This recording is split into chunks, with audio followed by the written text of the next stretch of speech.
noche su aspecto puede confundiros, pues ya no llevan sombreros de ala ancha, ni copa alta, ni van montadas sobre palos de escoba. Pero hay cosas en la historia que nunca cambian: sus reuniones. Aquí empieza su particular aquelarre. Y ahora, ¿las vais a llamar brujas? Un programa de Malta en Beat.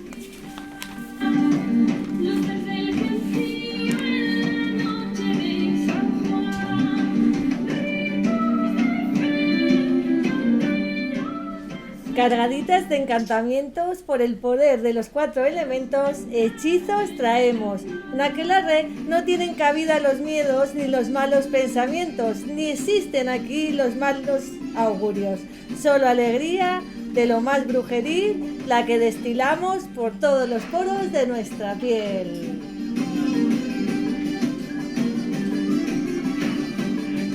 Y es que hoy toca celebrar un aquelarre muy especial. El caldero ya está preparado y rebosante de temas que harán las delicias de aquellos que oséis escucharnos. Y es que hoy hemos cambiado el escenario, el Prado, nuestro bosque, y lo hemos trasladado a Madrid, donde un buen puñado de amigos nos acompañará alrededor de la lumbre de aquelarre.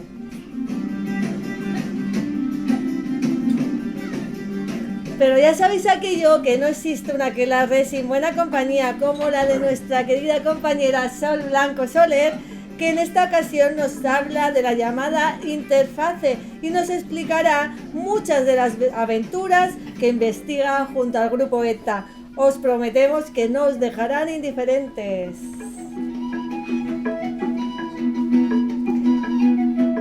Tampoco puede faltar a la hoguera de aquelarre nuestra Wicca preferida, Gaia Soler, que nos trae un tema de lo más brujeril para la familia de aquelarre. Con ella hablaremos de la evolución histórica que ha tenido la brujería.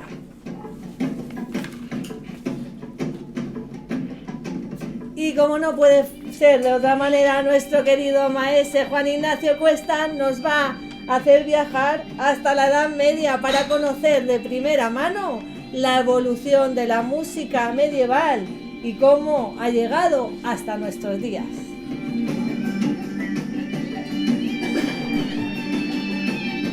Y en las secciones ya os hablaré de las denominadas chicas del radio.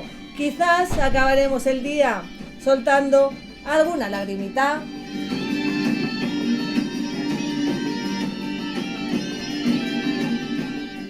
¿Habéis llegado hasta aquí? Entonces sabed que sois cómplices de aquelarre.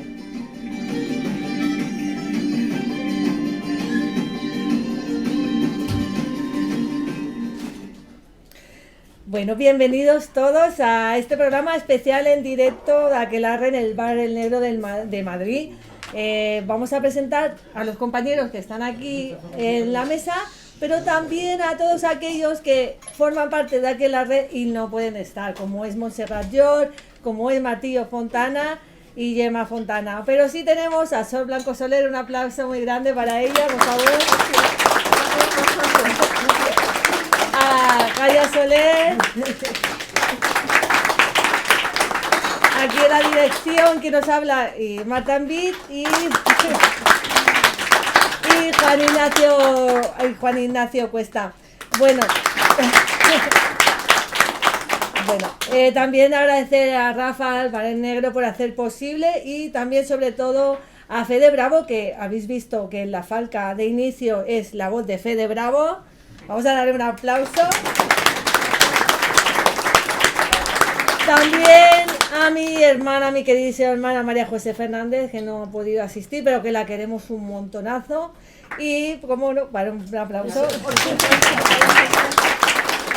Y gracias a todos por haber venido, porque habéis hecho que sea propicio este aquelarre. Bueno, la verdad es que vamos a empezar con un tema de parapsicología que nos encanta, y es que en aquelarre no puede faltar algo tan especial como ello, ¿verdad? Y Pero antes quiero deciros, ¿cuántas veces nos hemos preguntado eso de si existe vida después de la muerte? ¿En cuántas ocasiones el ser humano pues se ha aferrado a la creencia de que existe un posible más allá y esa posible conexión con los que ya no están? Si hay alguien que durante décadas ha contribuido a las posibles respuestas a esta eterna pregunta, indudablemente en Aquelarre es nuestra compañera Sol.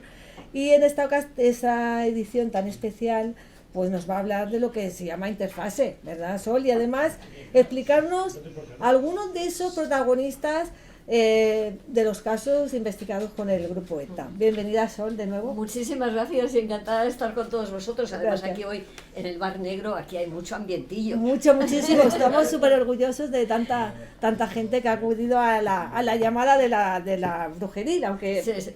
Eso tendría su entrecomillado, ¿verdad? Sí, Que sí, son... sí. Bueno, no, son campos diferentes, perfectamente compatibles. Totalmente. Pero yo ya te lo advertí, otras veces te cuento casos, ¿no? Que a la gente a veces les ha sobrecogido. La última vez ya prometí de contar cosas un poquito más suaves de las que te conté el último día. Sí. Pero yo tenía mucho interés en que la gente conociera ese tema de la interfase. Verás, parece ser, o todo parece indicar, que cuando nos morimos y dejamos el cuerpo físico aquí, pues se nos da en el otro lado un cuerpo energético de una vibración más alta, es una composición vibracional distinta. Eso hace que no entremos dentro del campo visual de los vivos, porque ya sabes que tenemos una limitación muy, muy pequeña realmente en cuanto a la percepción de ciertas energías. Por lo tanto, cuando nos morimos y nos dan ese cuerpo físico, nos convertimos en invisibles para los vivos. Pero todo parece indicar que esa alternativa que teníamos desde siempre, que cuando íbamos al otro lado, pues íbamos al cielo, al infierno o al purgatorio. Eso es lo que se nos ha dicho siempre. Sí. Pero claro, resulta, bueno, el limbo ya lo eliminó la Santa Madre Iglesia. El infierno ya el Papa anterior a este ya dijo que no era un lugar, sino era un estado de ánimo. Por lo tanto, el infierno con el concepto de fuego eterno que teníamos ya también ha desaparecido. Pero, sin embargo, hay personajes, que es a lo que llamamos fantasmas, que una vez fallecidos pueden hacerse visibles en nuestro entorno y venir siempre para darnos un mensaje. Hay una diferencia, el fantasma que viene del otro lado es alguien a quien conocemos, Vale. Él nos conoce y nosotros le conocemos a él. Y por supuesto no viene para nada malo, viene para darnos una ayuda, para darnos una información, para decirnos que están bien. Ya sabéis, ese libro de Juan José Benítez, gordísimo, Sí. que dice estoy bien, y es una recopilación de casos en los que esos fantasmas, esos personajes han venido a los vivos para decirles estoy bien. Que en parte es como una alegría, una esperanza. Justo. Una esperanza que Justo. después de la muerte, en principio... Hay esa posibilidad. Pero también te digo, la experiencia de ETA de 30 y tantos años, los personajes con los que nosotros contactamos no son los que han pasado al otro lado, sino que ahora voy a explicar algunas razones. Ellos voluntariamente no pasan al otro lado, sino Vale. que se quedan en una dimensión muy cercana a la nuestra, pero sin pasar al otro lado. Se quedan voluntariamente. Vale. Eso es una... Esto es importante. Eso es saberlo. importante, es decir, no hay es que se han quedado atrapados, no se quedan atrapados para nada. Es decir, la mayoría de ellos cuando quieren se pueden ir, pero no se van. ¿Y por qué? Se preguntará la gente. Bueno, pues no se van por razones personales Ajá. de ellos. Sí. Por ejemplo, pues hemos tenido madres controladoras que una vez que se han muerto siguen queriendo controlar a sus niños que a lo mejor tienen 60 años, Guau. pero para ellas siguen siendo sus niños. Vale. Y entonces, bueno, hemos tenido algunos casos de estas madres.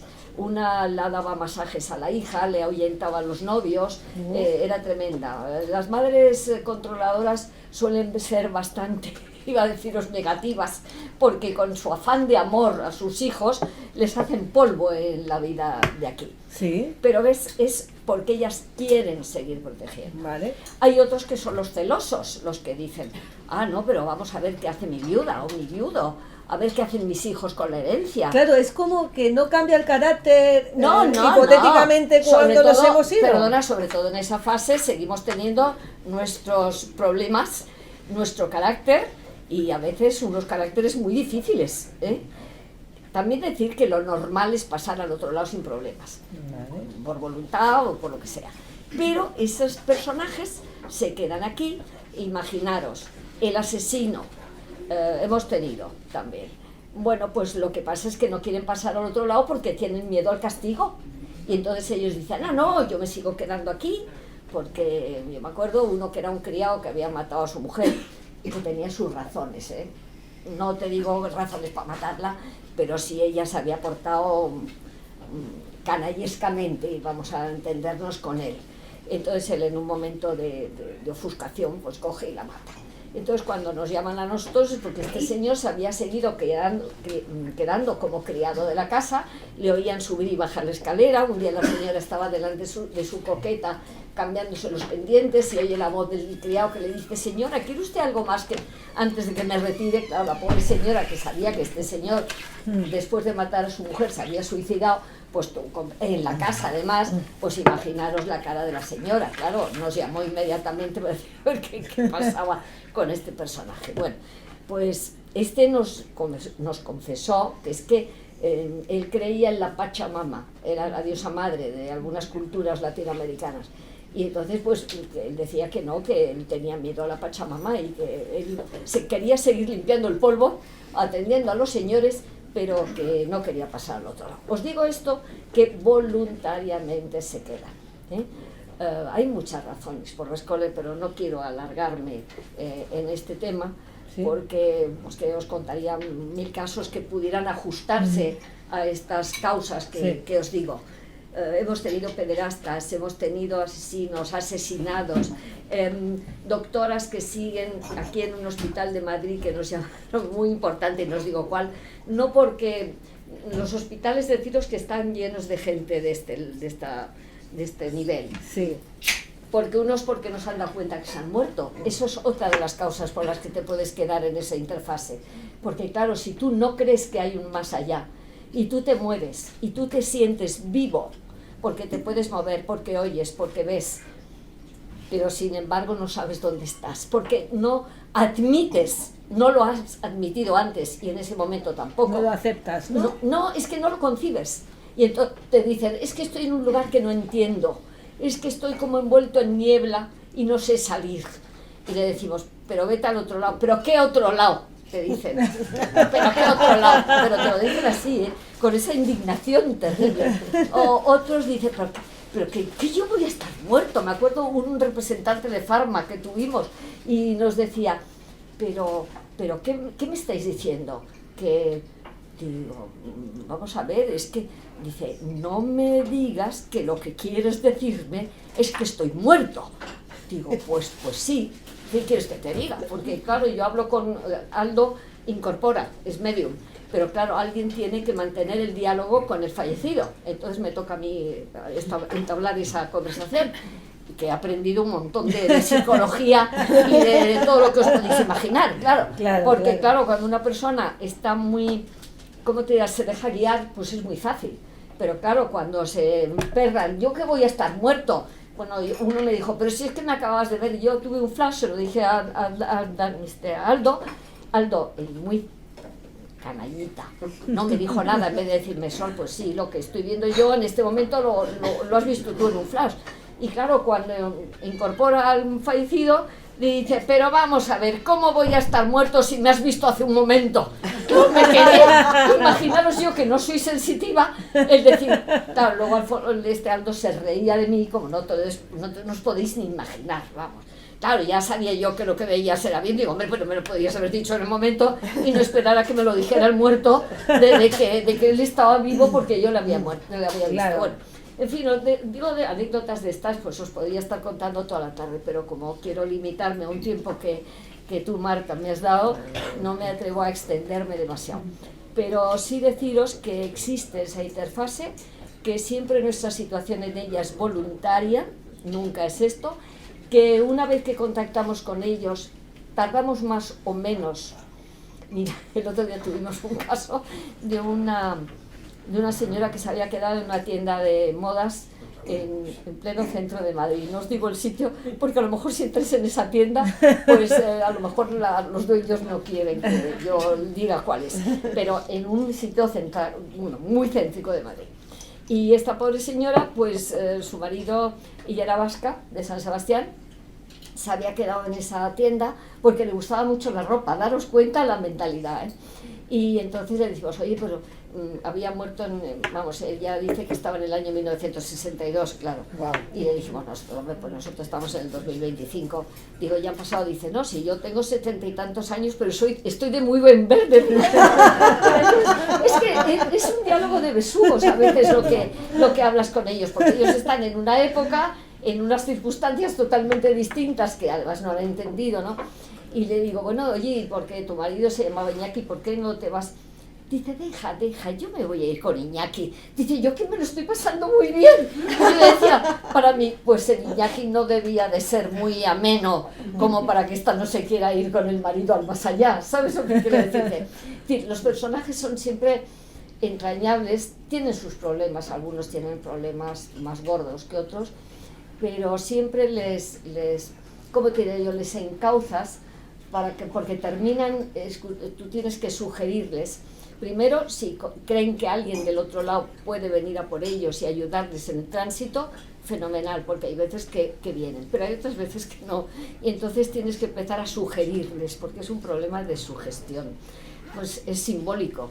Pues tú les dices, pues no ves delante un camino, no ves una puerta que tienes que abrir, no ves un puente que tienes que cruzar. Es decir, siempre es un proceso simbólico de paso de un lugar a otro, pero en el fondo es de una dimensión a otra.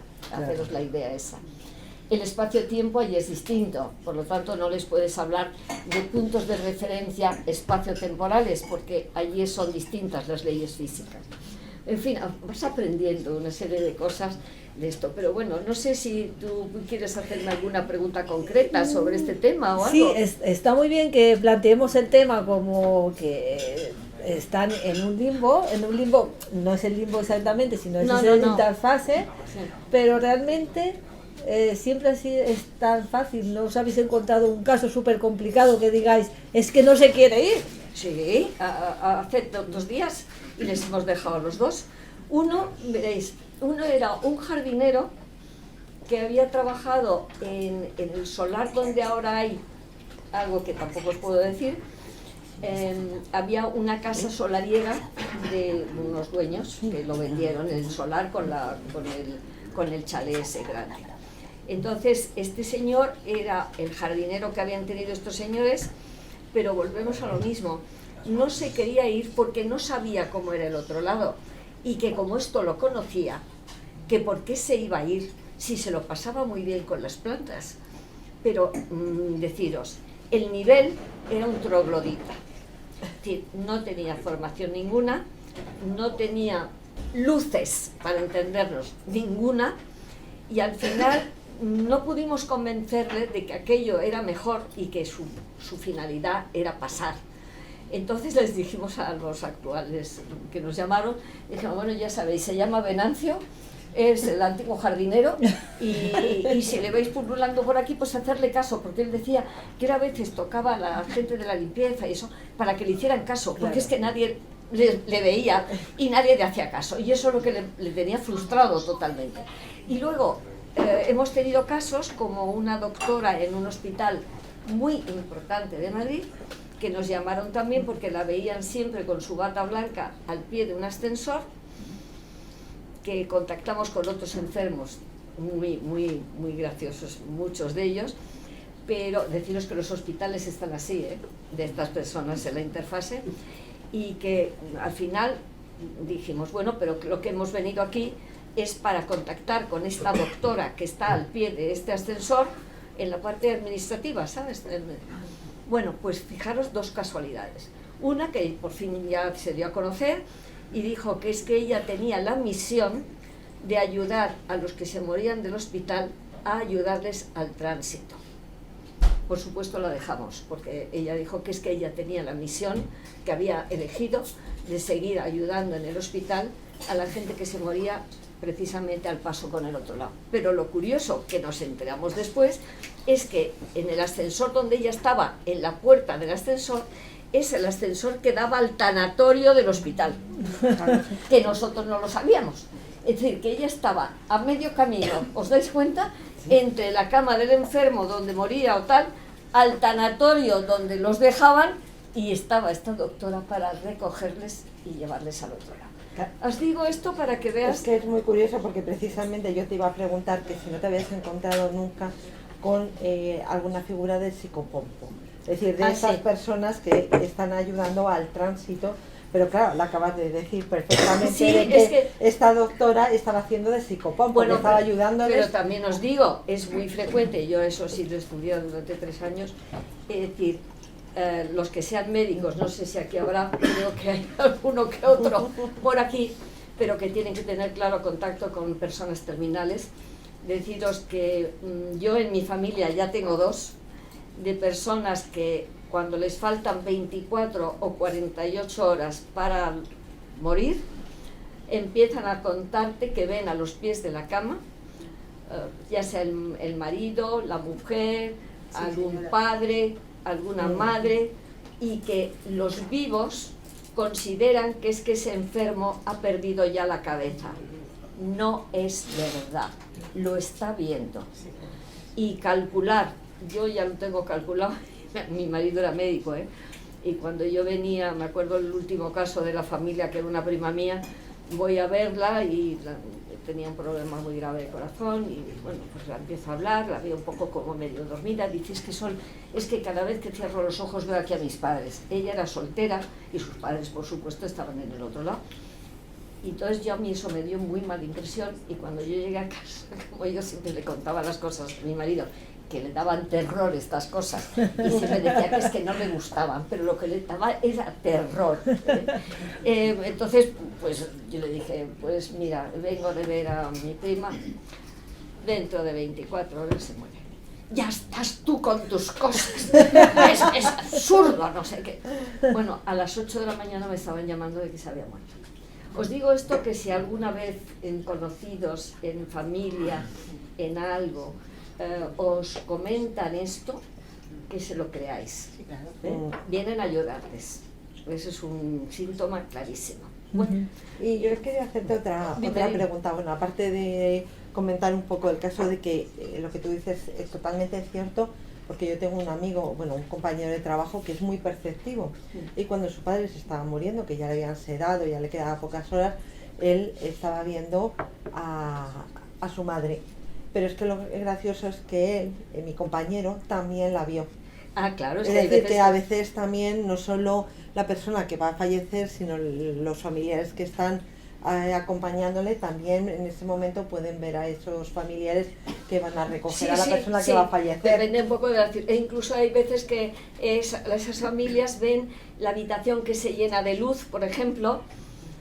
Yo no he vivido eso. Lo que he vivido es que me haya contado directamente esa persona que ve en el caso de mi tía, era su marido, que se murió en verano, y ella dijo que no quería vivir, y se murió a los 6 meses, de una cosa tremenda e inesperada totalmente, porque no estaba enferma. Y luego a mi prima, de sus padres. Mi marido no quería ni oír hablar del tema. Y tuve la gran satisfacción de que cuando se murió mi marido, como yo no me fiaba tampoco de él, ni muerto en el sentido, en el buen sentido, pero que como él tenía tanto miedo a la muerte y tal, eso digo, Dios mío de mi vida, se me ha quedado aquí en casa, porque claro, yo no soy sensitiva, no tengo esta capacidad, pero digo, no sé, y llamé a Aldo, a las 48 horas llamé a Aldo y me dice Aldo, quiero, ¿qué te pasa? ¿Qué tal te encuentras? Digo, sí, yo estoy bien, no te preocupes, pero quiero que vengas a casa. Pero, acá, ¿a tu casa? Digo, sí, tú ven a casa. Y cuando entró por la puerta le digo, a ver, ¿notas algo? Pero fíjate lo que te iba a decir. Y me dice, se paseó por toda la casa, me dice, no, tu marido no está aquí. dice, ha venido a por él una señora mayor, mi suegra, porque era de las madres controladoras. Y digo, uy, esta, vamos, ha venido aquí la primera para llevársela.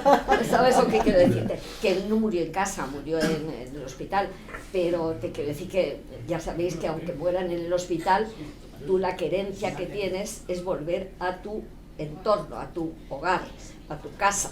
Es decir, los muertos que se quedan, hay muchos que es que esta es mi casa, es que sigue siendo mi casa. Oye, ¿no? Que los hijos, tuvimos un indignado con su hija porque se lo había dejado en herencia a la casa y ella la había vendido. Y entonces él estaba allí todavía, que era una azafata que había alquilado la casa, imagínate, y a la pobre no la dejaba vivir porque quería que se fuera, porque era su casa. Y decía, es que mi hija la ha vendido. Digo, claro, la ha vendido porque le ha dado la gana, porque tú se la has dejado y tú para qué quieres ya la casa. ¿Tú me entiendes lo que? Han quitado mis retratos. Otra cosa que les obsesiona es que han quitado mis retratos, pero si es que ya, a lo mejor ya se ha vendido, se ha alquilado, no sé qué, y ellos siguen pensando que esa es su casa. Así que también la manía de mi casa, eso es muy frecuente para los que se quedan en la interfase. La sensación de posesión no desaparece. En el fondo, lo material. Que por eso todas las religiones hindúes nos dicen que hay que saber desprenderse de lo material. Y eso es lo que tenemos que tener la tendencia, o por lo menos cuando llegáis a cierta edad, como yo he llegado, pues cada vez procuras despegarte lo más posible de que esta no es mi casa. La estoy utilizando, me están dejando utilizarla, pero realmente no es mi casa. Y yo quería hacerte otra pregunta. ¿Os habéis encontrado alguna vez el caso de algún animal que esté por ahí? Porque con las personas es más fácil dialogar, pero con algún animal para convencerle que no es el sitio que tiene que estar. No, vamos a ver, los fantasmas de mascotas, de mascotas existen, pero duran poco tiempo. Es decir, no es algo permanente como las personas que pueden estar.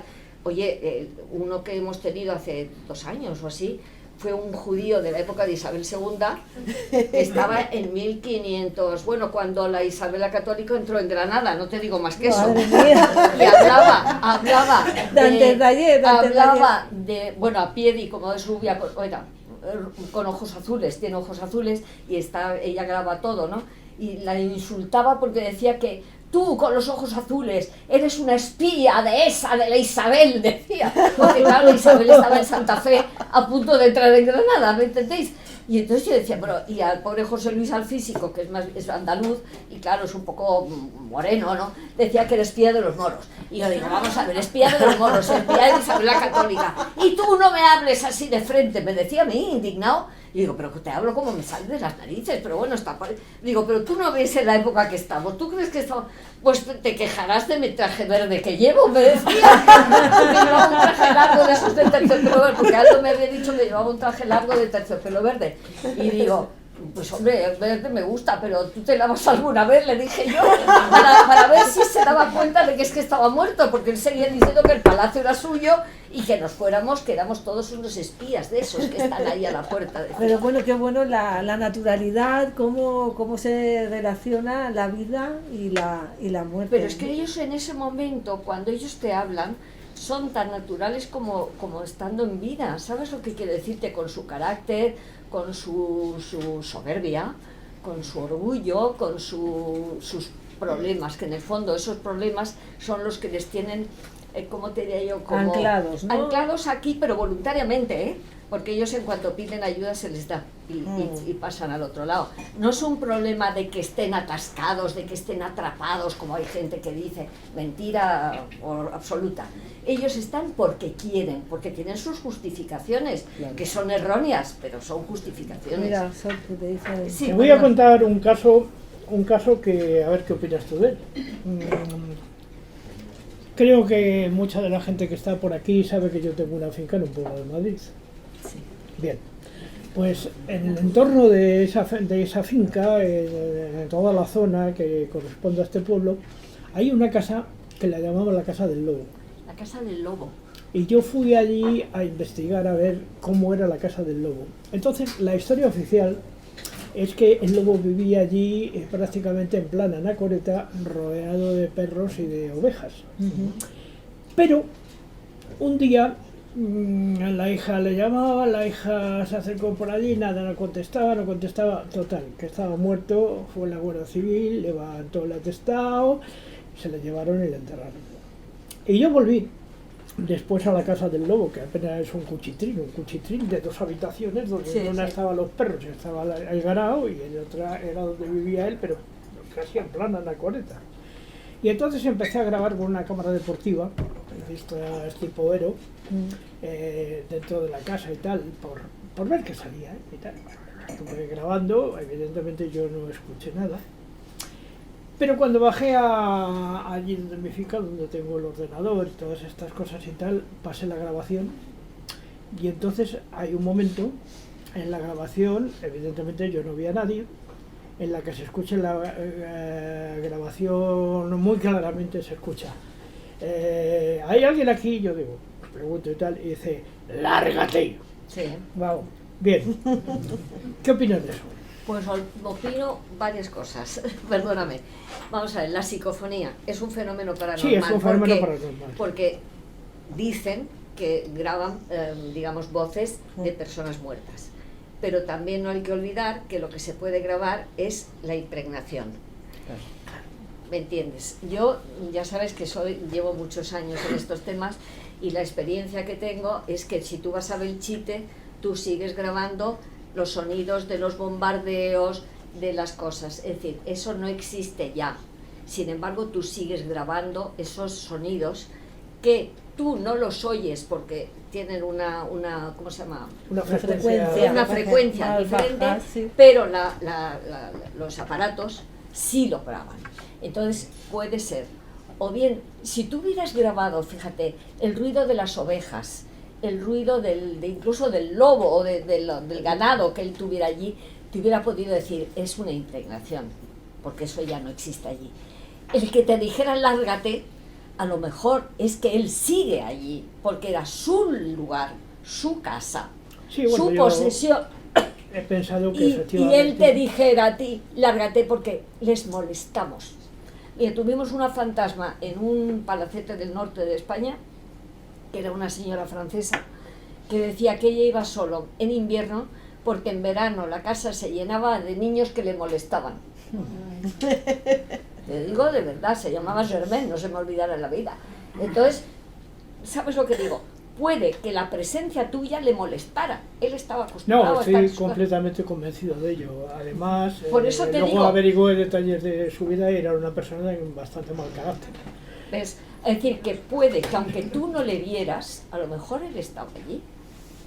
Y lo que te dijo es que le molestabas, lárgate. Bueno, o había dejado impregnado todo Claro. de su personalidad, de su... Vamos a ver, yo te de su digo estilo las personal. dos opciones, la de la impregnación o la que él pudiera estar allí todavía, eso habría que haberlo visto con algún sensitivo, ¿me entiendes? Tipo medium, que los ven enseguida, si hay, los ven. Sí, Y si estuve no, por llamar a Aldo Linares, a ver si venía. Aldo, pues, Pero no estaba, pues a lo no mejor... estaba disponible. Ah, que no estaba disponible, pero ¿por qué? ¿Lo dices en WhatsApp? Porque Aldo es muy abierto y No, muy pero así. estaba haciendo cosas, estaba en un congreso y tal. Ah, vale. Pero sí lo hablé con María Jesús Albertus. Ah, vale. Pero bueno, te quiero decir que tú cuando quieras me pones un WhatsApp y te doy el contacto de Aldo, ¿eh? Bueno, en ese momento llamé a María Jesús Albertus porque Pues era ya está, la y que sí me que- pillaba más a mano. ¿Y qué te dijo? ¿Qué te dijo? ¿Que estaba allí? Que me dijo pues que sí, que estaba allí, que no sabía qué quería ir. Pues seguramente tendríamos que ir nosotros para ver si le podíamos ayudar o le dejábamos por imposible. Porque si le decía, Bueno. iros a la porra, que yo me quiero quedar en mi casa, pues oye, les dejas. Es que ya llega Bueno, un momento, porque igual además llega un no momento puedes, que se aburre no y se puedes va solo. forzarles. Es decir, Eso tú les también. puedes ayudar, pero si ellos se empecinan en que yo no me voy de mi casa, yo no sé qué, y yo no quiero ir al otro lado.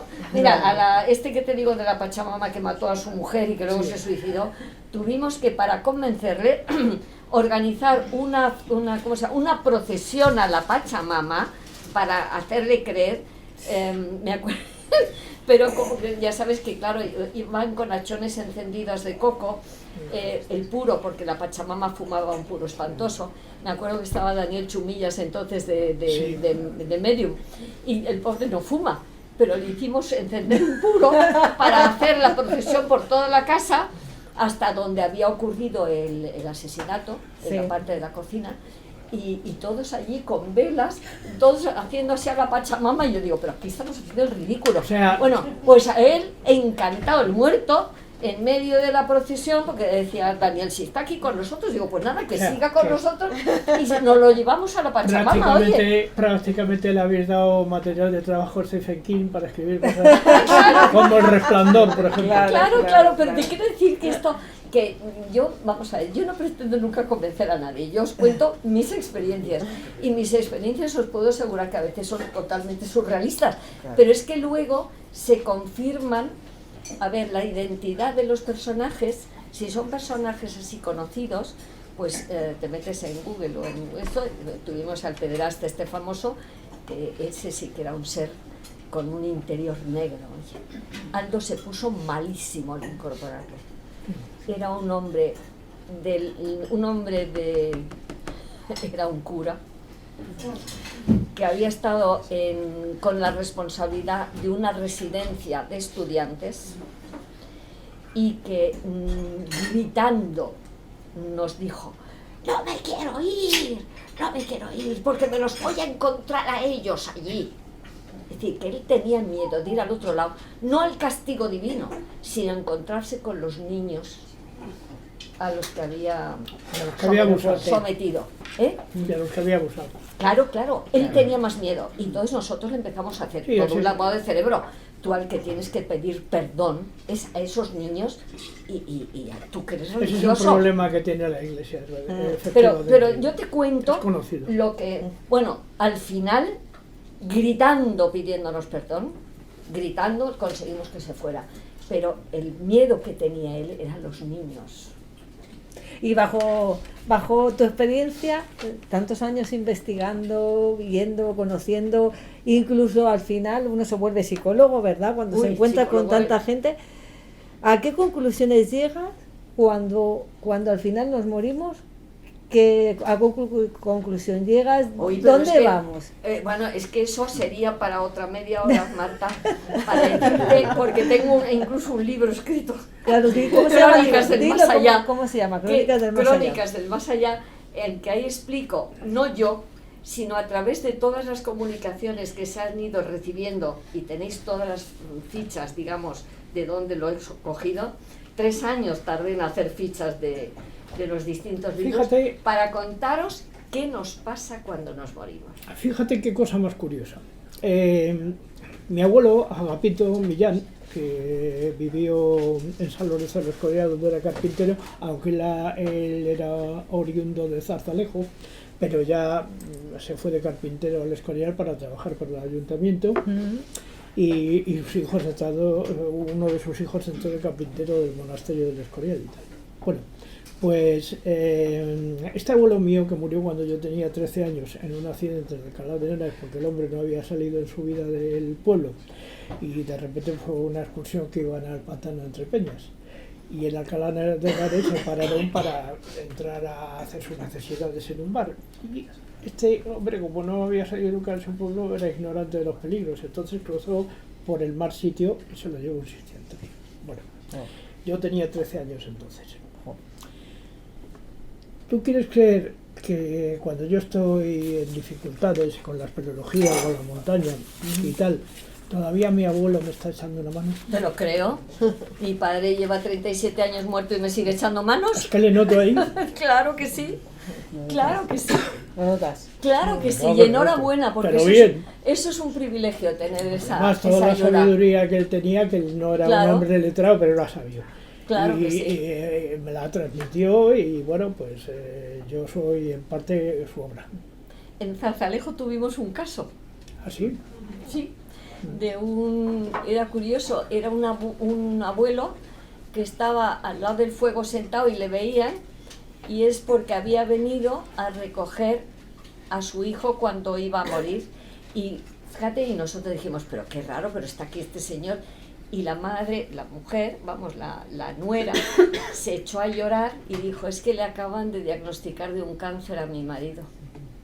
Y estaba el abuelo, el padre de su marido, allí esperando, y nos dijo que es que estaba esperando para acompañarlo. Vaya. Os digo todas estas cosas, que es que hay muchísima Bueno, si casuística. estuviéramos en el mundo Sí. hindú, diríamos que estaba en un estado de bodhisattva, o sea, que había trascendido y había quedado para ayudar al prójimo. Para ayudarle. ¿Tú ves? Bueno, pues Sol, muchas gracias. Gracias a vosotros siempre. Un fuerte aplauso. Pero vamos, puedes seguir interviniendo, ¿eh? No, yo a escuchar a los entendidos, que aprendo mucho.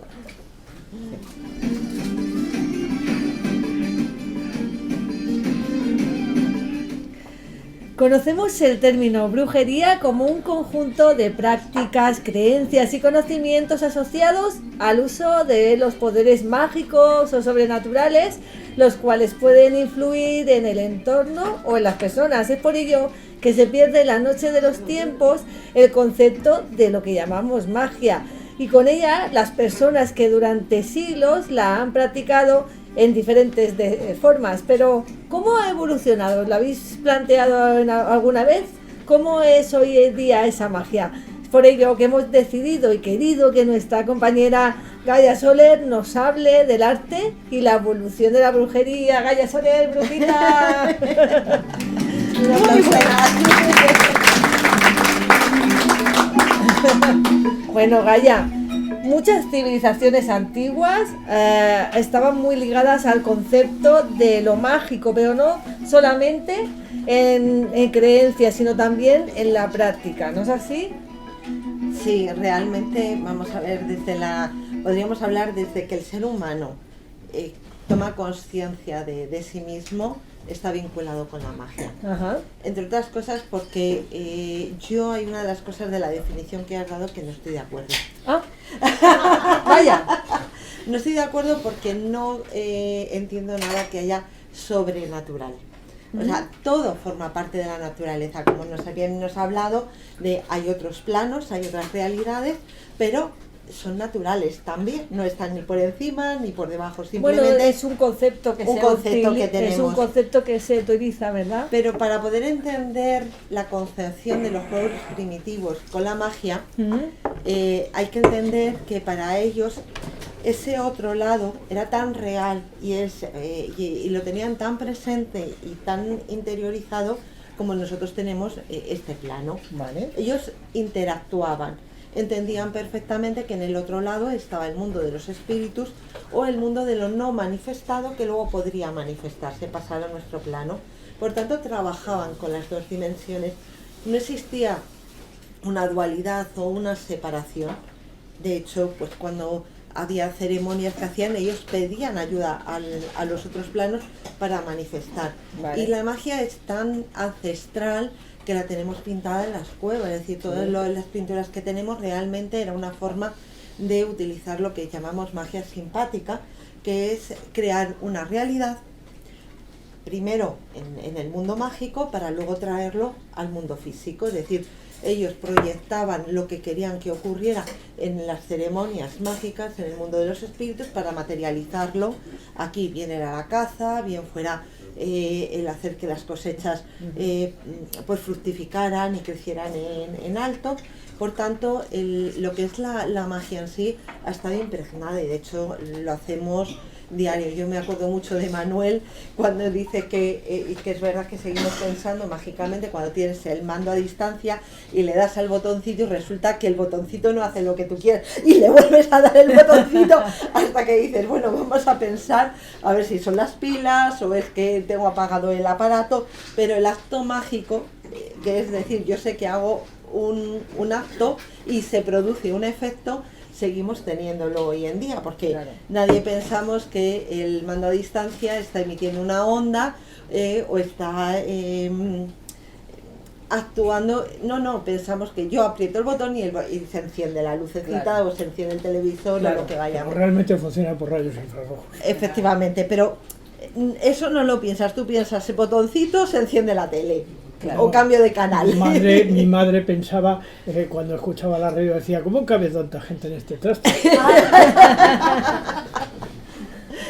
Sí, es una realidad, es decir, la magia tiene una parte física, pero también tiene una parte mental o intelectual muy importante y una parte de creencia, Claro. que eso es lo importante. Entonces, es verdad que ha ido evolucionando según también nosotros hemos ido evolucionando Claro. como sociedad, que eso es el hecho de cómo ellos veían y cómo lo vivían como una forma natural. Nosotros, cuando nos hemos ido distanciando de la naturaleza, del mundo espiritual, que no solo es otros planos físicos, sino la propia naturaleza, los espíritus de las plantas, los espíritus de los animales, el espíritu del bosque, de los ríos. Con eso se hablaba, con eso se negociaba, con eso buscabas aliados, Claro. y conseguías pues facilitarte un poco Bueno, tu Gaia, vida. tú sabes que hubo dos importantes arqueólogos y tal que renovaron el concepto de lo que era el mundo ideológico del Paleolítico, que fueron el abate Brain y Leroy Burhan, que estuvieron, bueno, también Cartayac y algunos otros y tal, que estuvieron investigando si aquellos dibujos consistían simplemente en representaciones de lo que veían o eran actos mágicos. Luego salió la obra de Elisa Guerra 12, que dijo, dice, hemos podido constatar que estos hombres prehistóricos consumían ya sustancias alucinógenas. Evidentemente el uso de las sustancias enteógenas ha estado siempre, pero es porque el acceso a los planos espirituales lo hacemos a través de nuestros estados alterados de conciencia.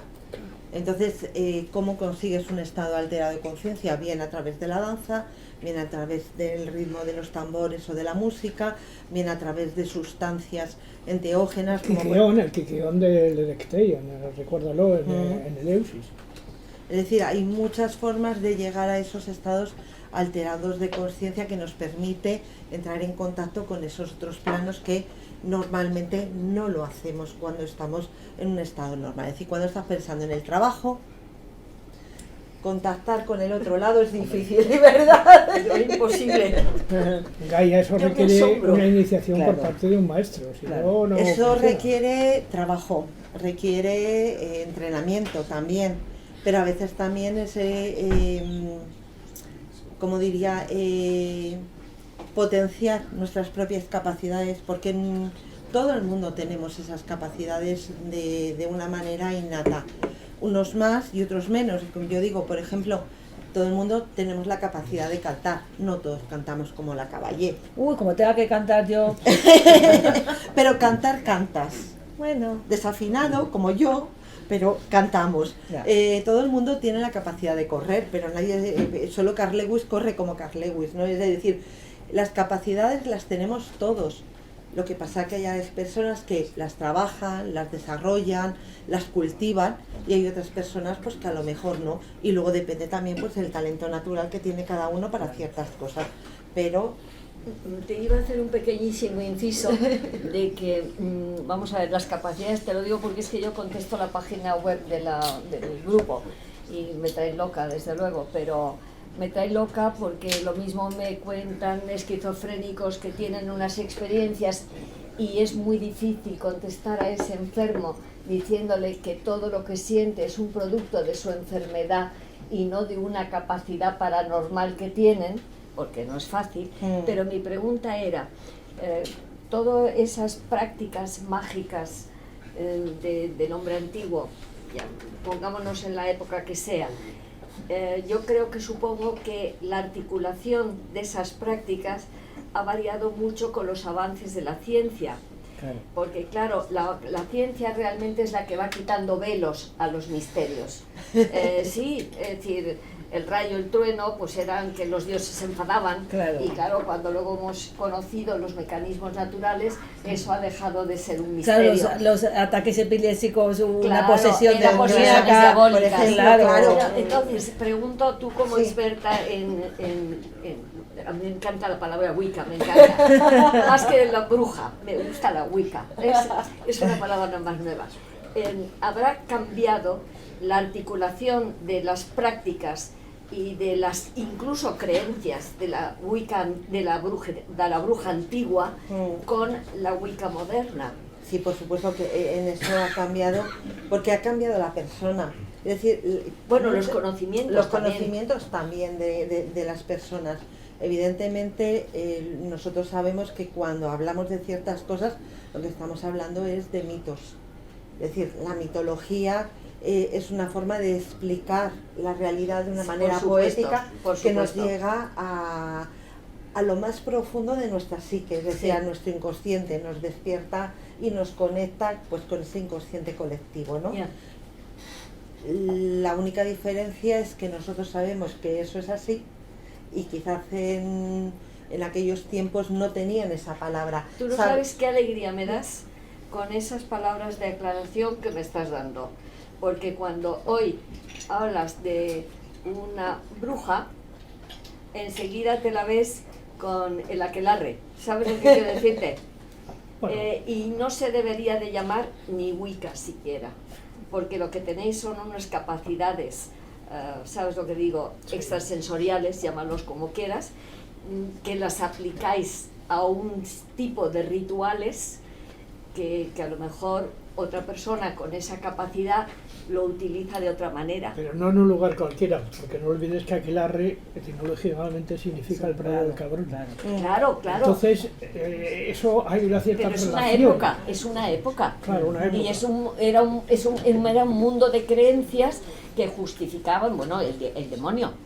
Claro, y la bruja se paseaba con la escoba, a ver si tú me entiendes. Pero no olvides que el proceso más importante que hubo en España con las brujas fue el proceso de Logroño, donde juzgaron a María Barrenechea y Blanca Simildegui. Pero cuando llegaron a Logroño y ya las habían ajusticiado y tal, llegó Fray Alonso de Salazar y dijo: ¿pero qué habéis hecho? Si estas son unas desgracias. Claro. Bueno, yo lo que creo que al final, en este ámbito brujeril, ya que nos hemos introducido... No, es que le voy a contar una anécdota de una experiencia que tuvimos nosotros, sí, que está conectado contigo. Nos llamaron en un pueblecito en Cabra, bueno, lo conocéis, porque había una casa donde la llamaban la Casa de las Brujas.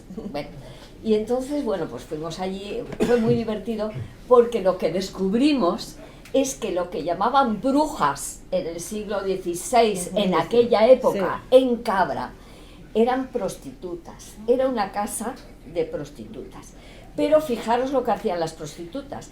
El dueño de estas prostitutas, que ahora se llaman de otra manera, las hacía sonsacar a sus clientes secretos para luego hacerles chantaje y que el dueño de este lugar pues forrara, ¿sabes? Y entonces lo que llegamos a la conclusión es que las pobrecitas ni eran brujas, que es a lo que vamos, ni eran brujas, ni eran conocedoras de hierbas que producían abortos. Sí, claro. Es decir, conocía perfectamente la anatomía pero de otra mujer, digo, pero compartían... no eran brujas, primero eran prostitutas. Y las llamaban brujas porque tenían esos conocimientos que tú me estás hablando de herboristería, pero por ejemplo, y la llamaban la casa de las brujas cuando era la casa de las putitas. Bueno, a lo mejor ni eran, porque en aquella época, en cuanto te echaban el ojo, ya no solamente venía una cosa... Era un prostíbulo. Porque cuando fuimos el grupo, el fantasma que había ahí, que era el dueño de las brujas, dijo: ¿y estos señores que están entrando aquí sin pagarle un duro? Bueno, no dijo duro, entonces, sin pagar nada. Y dijimos nosotros: ya está, este es el dueño del cotarro. De todas maneras, Sol, hay que poner las cosas en su sitio y dar justicia. A la Inquisición española no le interesaban demasiado las brujas porque no tenían un duro, era pobre gente, y ten en cuenta que la Inquisición cobraba de sus víctimas. Claro. A ellos los interesaban los herejes y sobre todo los judíos falsos conversos. Esos son los pero que querían. Piensa que esta casa de las brujas lo llamaba el pueblo, no eran los inquisidores. Que estas mujeres, como eran diferentes, porque Ahí lo has dicho, tenían eran mujeres diferentes, entonces se les llamaba brujas. Claro, es que además... Te dejo hablar y perdona, no Luis. te preocupes, Porque para es que nada. de la casa de las brujas me acordaba. El tema es que yo, por ejemplo, hoy en día, siempre que cuando se habla de la brujería, nos vamos a la brujería de la Edad Media y Sí, ese concepto de brujas, claro. que realmente, digamos que si había un 1% de gente que realmente mantuviera, porque mucha gente lo que hacía era mantener los antiguos cultos Sí. precristianos, que todavía seguían manteniéndolos, o bien tenían prácticas ancestrales que seguían manteniendo de sus casas, que a veces pues las tapaban y demás, Sí, sí. y muchos eran curanderas, pero eran mujeres que eran viudas, y eran como los chivos expiatorios Claro. Justo, estoy de acuerdo. de una Estoy de sociedad acuerdo. que no Eso es. aceptaba ciertas Prácticas. no tanto prácticas, sino conocimientos. y aparte de los conocimientos de las prácticas, de personas que se salieran del estándar. Ya, es decir, la mujer tenía que estar sometida al marido, tenía que estar controlada por un hombre. En el momento que había una mujer que no estaba controlada por un hombre, Claro, que pero eran normalmente viudas, las viudas, solteras, claro. que no tenían, y además tenían el conocimiento ya, pues de... Se ponían el ojo ahí, las mujeres pero que eran... el concepto de brujería al que nosotros hablamos o del que tenemos está más identificado quizás en el consciente colectivo con lo que llamaríamos el chamanismo, es decir, son las personas que están a caballo entre los dos mundos, tienen una relación con el mundo espiritual y tienen una relación con el mundo material, y son un poco como mediadores Sí. o integradores de esos dos mundos. Sí. Por lo tanto, a través de prácticas, a través de rituales, a través de ciertas cosas que te permiten entrar en unos estados alterados de conciencia y conectar con ellos y traerte esas energías que hay en el otro lado para manifestarlas. Muchas veces tenemos el concepto de que es que hacer magia es chasquear los dedos y aparece una mesa maravillosa puesta, y no es así. Es decir, el trabajo de manifestación de algo lleva tiempo, requiere, y siempre va a aparecer por medios naturales. Nunca va a ser algo... Ya, pero ¿dónde está la línea entre lo que se llamaba magia y luego pasó a ser brujería? Pues mira, la línea está muy clara. La magia era todo lo que fuera ortodoxo, y sobre todo en la época medieval, es decir, el que hacía magia, el mago, era masculino y la brujería era femenina. Sí, estaba muy bien. El hecho de que estaba bien visto que al fin y al cabo las prácticas, las técnicas y demás eran más o menos iguales. Ya, por ejemplo, en Egipto, cuando la sociedad empieza a estructurarse, los que hacían magia eran los sacerdotes, que podían ser sacerdotes o sacerdotisas, pero digamos que estaban bajo la estructura o el control del cuerpo sacerdotal. Excepto en el periodo de Amenofis IV, porque tú sabes que Amenofis IV intentó cambiar la religión Sí, en Egipto el Akenatón.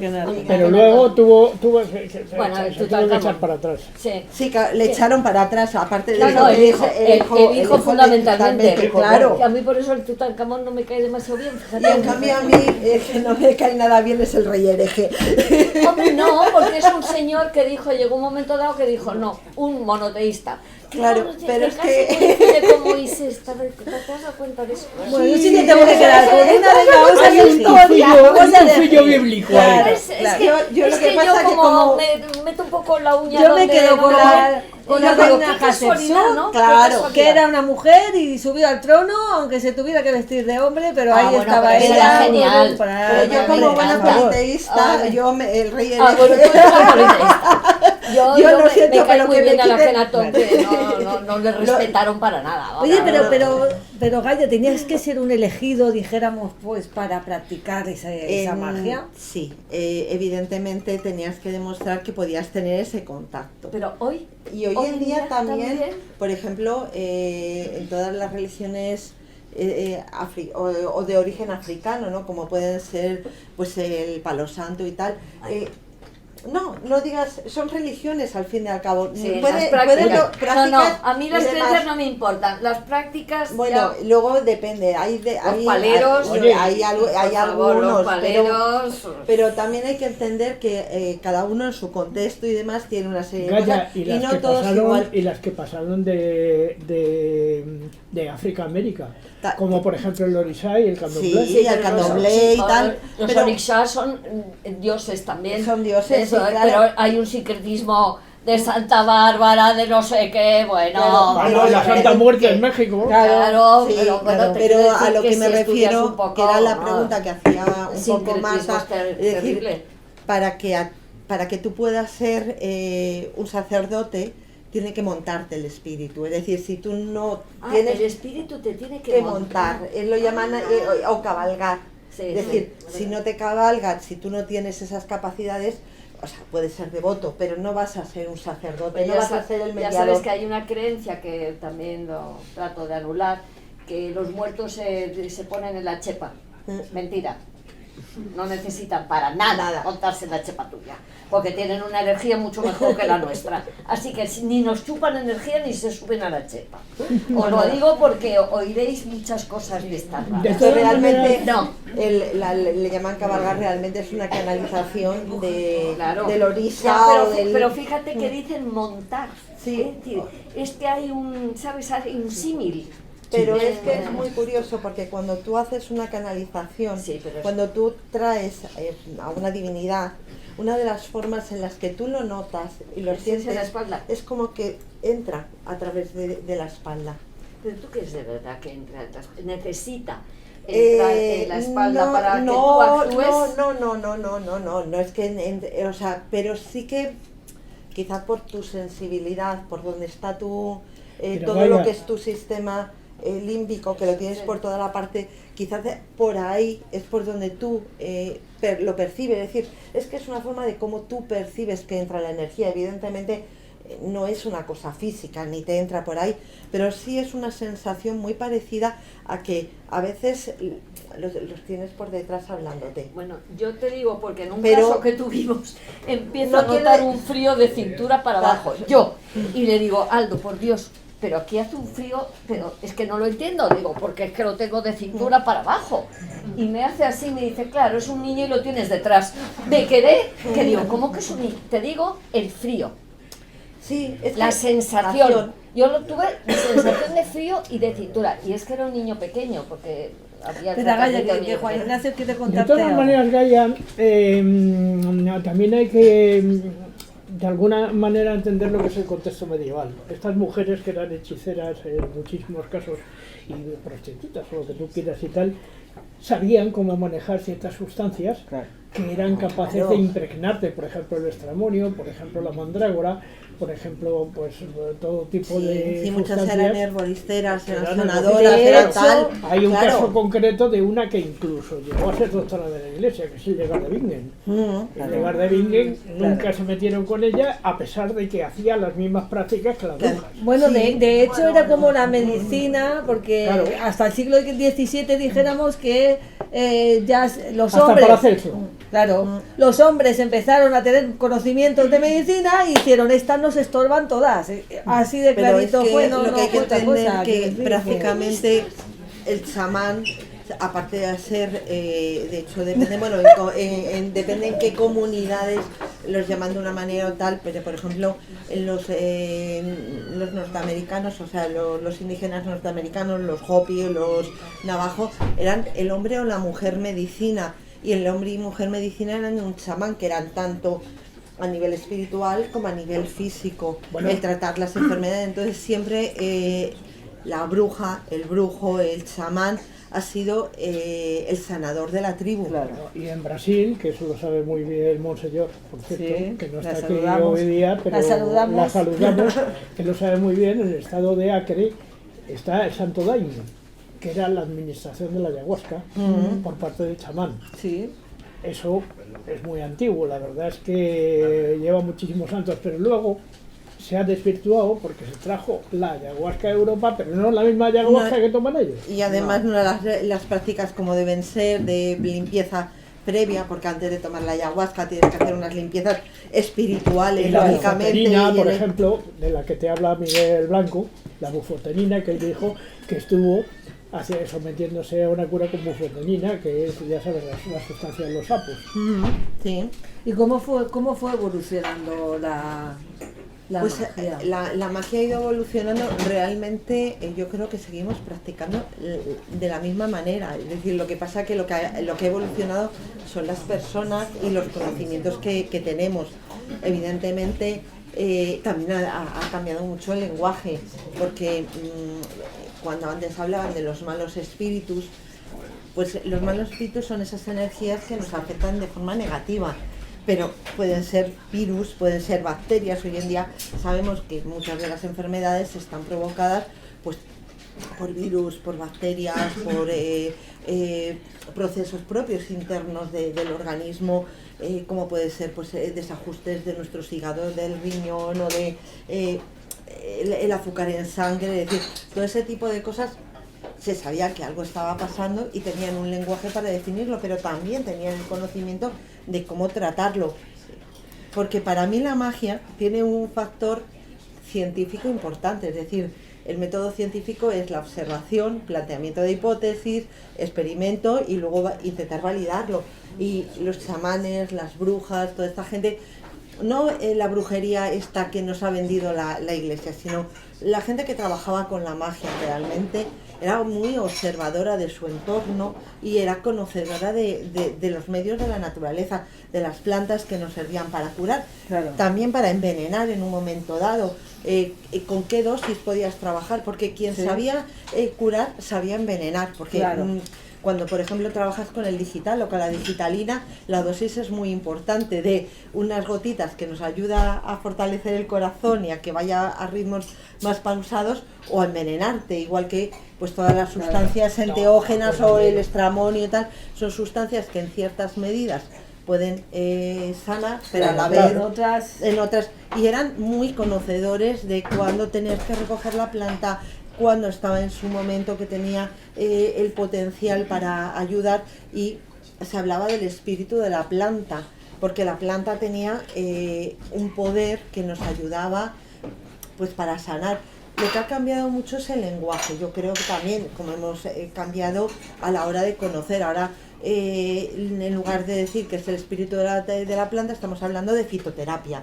Y Vale. muchas de las brujas son fitoterapeutas hoy Claro. en día, o muchos practican la medicina natural. De hecho, pues yo tengo algunos de miembros de mi aquelarre que son médicos. Es decir, hay gente que tiene... hoy en día no es gente, como podríamos decir, que era la gente inculta, los que no sabían, no, es que hay gente con carreras profesionales muy formados, con un montón de conocimientos en todos los ámbitos, y no es solo pues de la medicina, sino pues hay en todos los ámbitos, pero aún así también trabajas con el otro plano, es decir, no es incompatible lo uno con lo otro.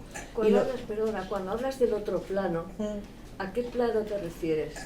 Al plano espiritual. En Es general, decir, que no es una dimensión, sino que es un estado de ánimo, para sí. entendernos. Claro, es una forma de poder entrar en contacto con los otros planos, dependiendo de el trabajo que vayas a hacer, porque hay muchos. O sea, normalmente el trabajo suele ser hacia adentro, lo que los chamanes llamaban el viaje interior, Ya. que es entrar en la parte inconsciente para traer conocimiento o para traer soluciones a problemas, puedes trabajar con los planos más elevados de divinidades, con los devas, con los espíritus, que los puedes traer para Sí, que pero son espíritus de la naturaleza. los devas, claro, ¿eh? sí, espíritus de la naturaleza, o bien también pueden ser divinidades, depende de los planos con los que estés trabajando. Y algunas veces pues entramos en contacto con el mundo de los muertos. Normalmente nosotros tenemos una festividad que es la de Samhain, que es en ese momento en el que entramos en contacto pues con nuestros seres queridos, les saludamos, bueno, pues festejamos con ellos, pasamos un tiempo de entablar, pues si nos tienen que dar algún consejo, si tienen alguna cosa. De hecho, pues una de las cosas que normalmente tenemos es el altar a los ancestros, porque también trabajas con el ancestro. que los ancestros pueden ser bien de tu linaje físico o bien pueden ser maestros espirituales que han venido y son entidades, porque no son personas realmente, que trabajan para ayudarte o con los que tú tienes alianzas para ayudarte pues, en la solución de tus problemas o para ayudar a sanar. Pero Gaia, realmente la magia wiccan actual, que yo es un tema que he estudiado con bastante profundidad y tal, ¿no es en definitiva el recuperar las viejas prácticas de los druidas?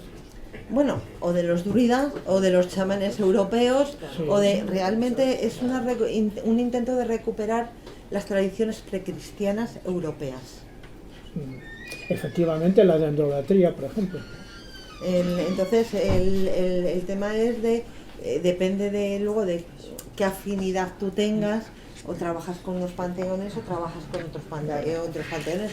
Hay muchos que trabajan con los grecorromanos, hay otros que trabajamos con los egipcios y los celtas. Pues ya depende de la afinidad o con quién tú te sientes más cómodo, pero se trata de, sobre todo, recuperar lo que son lo que eran las prácticas hasta donde puedes llegar, porque está claro que hay cosas en las que no hay forma de llegar a nivel de conocimiento, y ya no hay textos escritos, no sabemos realmente cómo eran las prácticas. Bueno, hay un libro de la Guerra de las Galias, de Julio César y tal, que sí habla de las prácticas que tenían los celtas en aquel momento. Vamos a ponerlo entre comillas. Sí, yo también. Él hablaba de su percepción de lo que veía que hacían los celtas, y además con un fin de decir que malos eran los celtas y justificar su guerra. Él no puede hablar de las prácticas de lo que hacían los celtas porque no era celta, y no podía hablar de cómo vivían o entendían las cosas porque no lo era. Es decir, es como si yo ahora me voy como muy buen antropólogo a, yo qué sé, pues a Indonesia a ver cómo hacen. Yo voy a percibir qué cosas hacen, pero no lo voy a vivir con la experiencia de cómo vive un indonesio sus prácticas mágico-religiosas, porque soy ajena a esas costumbres. Entonces, a mí me parece que es muy interesante lo que cuenta, pero sería mucho más interesante saber qué era lo que contaban los celtas de los celtas, que sería más importante. Los celtas de los romanos. O de los romanos también, claro, evidentemente. Pero bueno, si yo quiero conocer el mundo celta, sería mejor pues conocer qué es lo que me hablan los celtas de ellos. Y realmente es que ellos no escribían. No. Solo escribían en latín y para hacer contratos. Bueno, lo bueno es que habéis llegado hasta nuestros días, seguir Sí. practicando vuestros rituales, esa magia que viene de lo ancestral y que lográis conservar, y que al fin y al cabo es lo importante, que es amar lo que te rodea y utilizarlo como con toda la buena fe. Yo no del diría mundo. que utilizarlo, yo diría que colaborar. Realmente, al final son colaboraciones. El tema es que la naturaleza no nos pertenece. Nosotros somos una parte de la naturaleza y tenemos que mimarla y cuidarla para que ellos nos cuiden y nos mime también. Pues con este mensaje nos quedamos.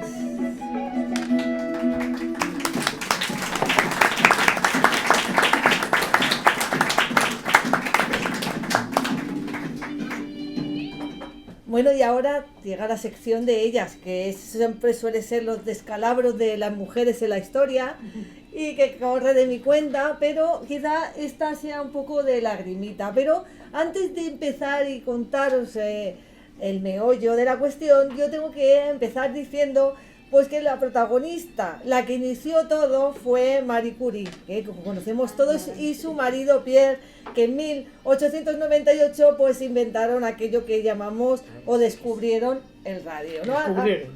Descubrieron el radio, que hasta aquí todos, ¿verdad?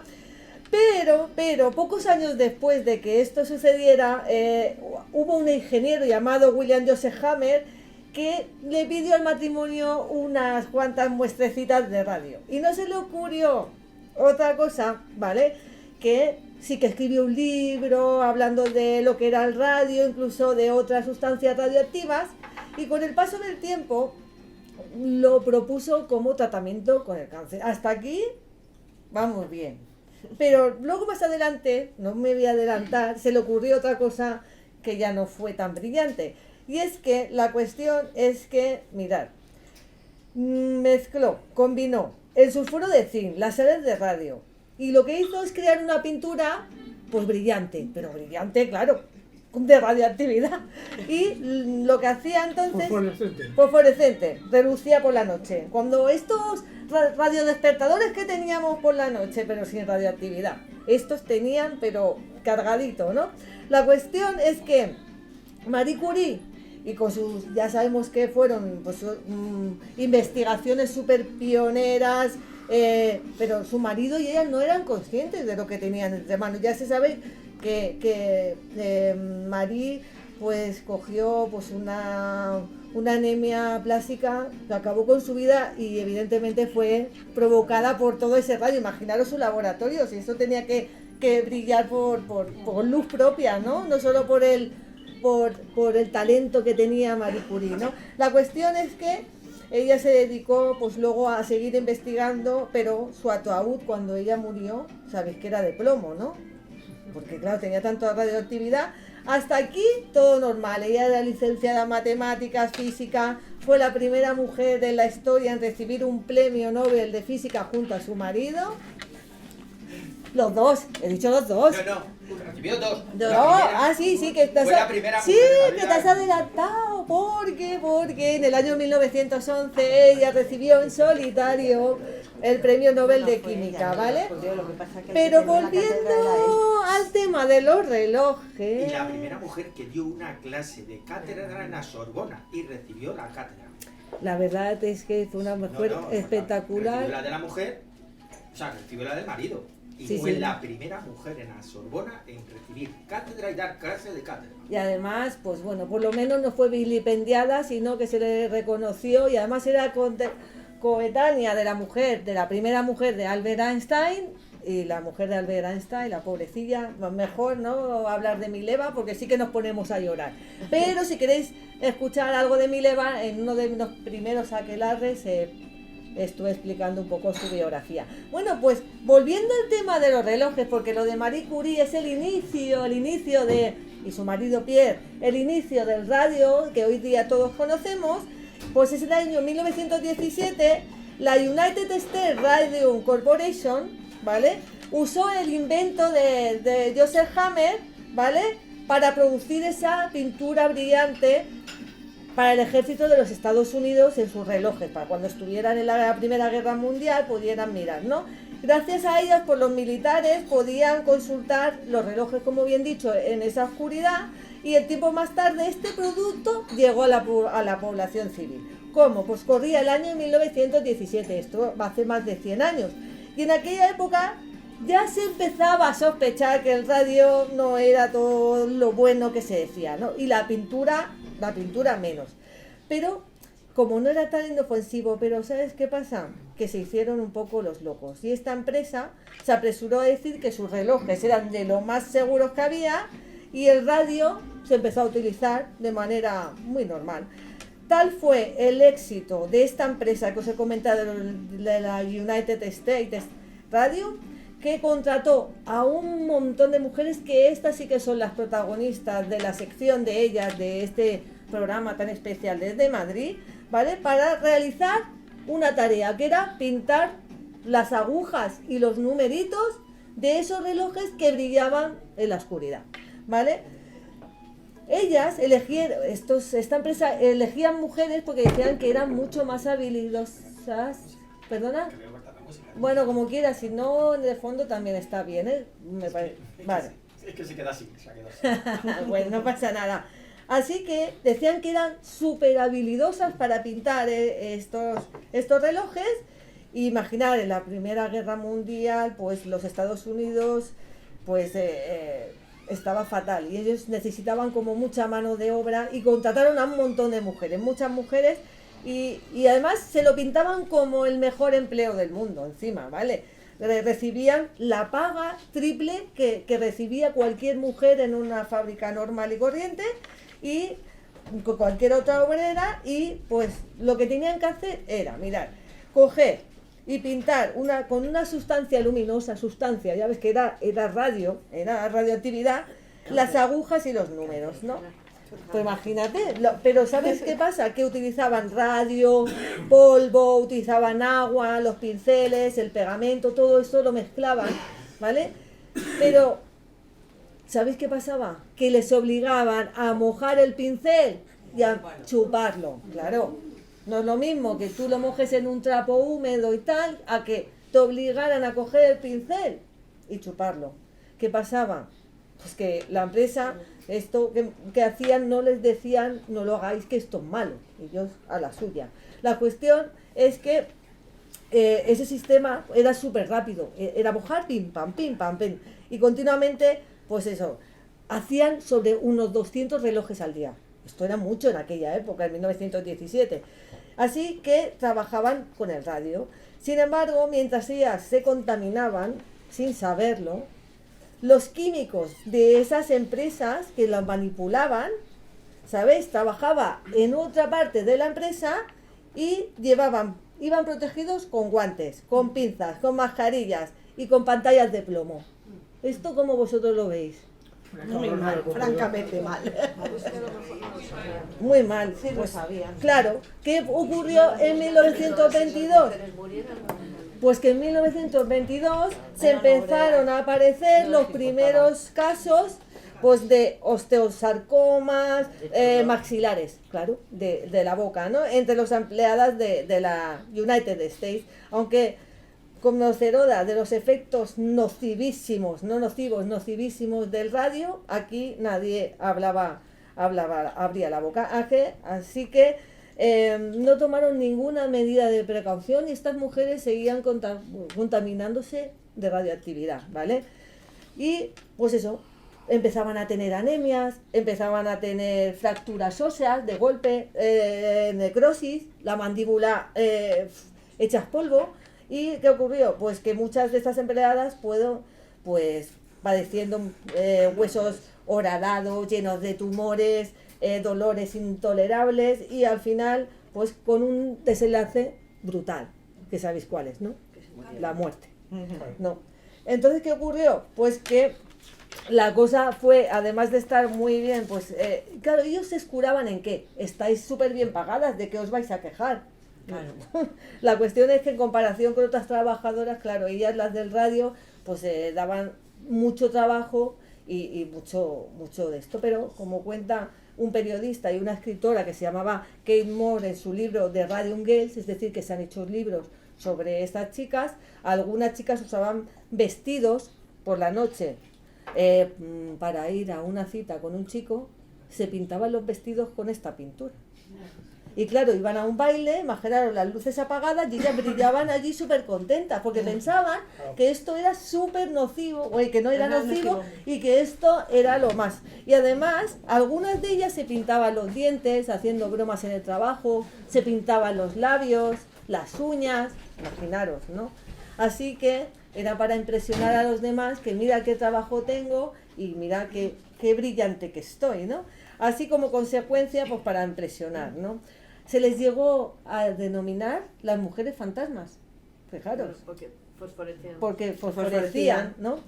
Y así que esta fábrica estaba en Orange, en el estado de Nueva Jersey, y allí pues cientos de obreras trabajaban con alcohol y muchas de las muchachas eran jóvenes, casi adolescentes, y se estaban enfermando todas. Además sentían pues que colaboraban con los soldados de su país, encima que tenían como un cerebro lavado de, mira, estamos contribuyendo a que nuestros soldados, bueno, pues ya sabemos cómo son un poco el espíritu estadounidense, ¿no? Así que a finales de la década de 1920, un grupo de obreras, ¿sabéis qué decidió? Pues demandar a la empresa, porque al final vieron que el proceso pues empezó a tener un eco mediático muy grande, en que las chicas de radio empezaron a reclamar pues no solo responsabilidades, sino que estuvieran protegidas, porque eran unas personas súper indefensas y débiles. Así que muchas de ellas, antes de llegar al juicio, perecieron y murieron debido a las consecuencias de haber estado consumiendo radio continuamente, ¿no? Así que finalmente 5 de las chicas de radio consiguieron pues una indemnización por parte de la empresa que les sirvió pues para pagar, ¿sabéis qué? los médicos. Qué barbaridad. Y en la mayoría de los casos, ¿sabéis qué? Los funerales. Ya.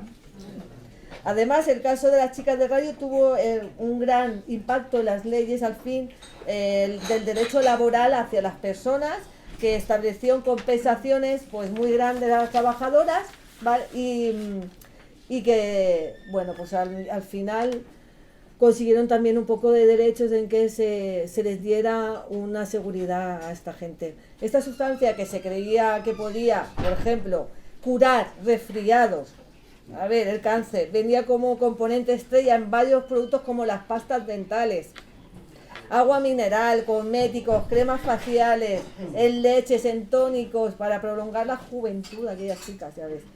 Incrementar la potencia sexual, yo no sé esto, ya, ahí no lo sé, no llego. Pero sus beneficios se vendían con grandes avisos en los diarios. Tú abrías un periódico y lo primero que veías allí era el radio, el producto estrella del año, ¿no? Y era un milagroso producto que parecía ser el eje y un boom comercial sin precedentes en la época. Qué triste, la verdad.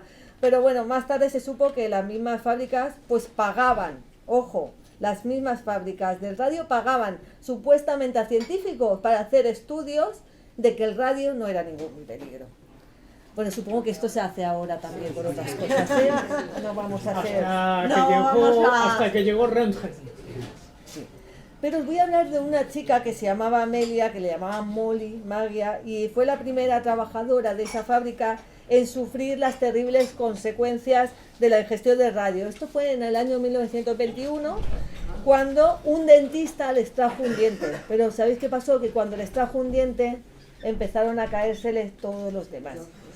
Y luego pues los fue perdiendo todos, empezó a tener dolores tremendos, pero tremendísimos, y además en cada hueso de su cuerpo, en especial en sus piernas. Cuando un médico la visitó, al revisarle la boca, el hueso de la mandíbula, lo siento, ya sé que es escabroso, pues se deshizo como si fuera barro al contacto con sus dedos. Y esto más tarde se conocería realmente como la mandíbula del radio, porque es que todas las pobres chicas se les deshacían, ¿no? Y la muchacha empeoró un poquísimo tiempo y un año más tarde, después, en la primavera, pues luego acabó con su vida. La verdad que la mujer falleció.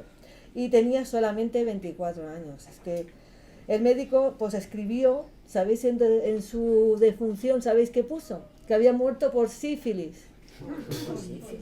Sí, para escurar a la empresa de que había muerto por una radioactividad. De radio. Sí. Así que imaginaros, ¿no?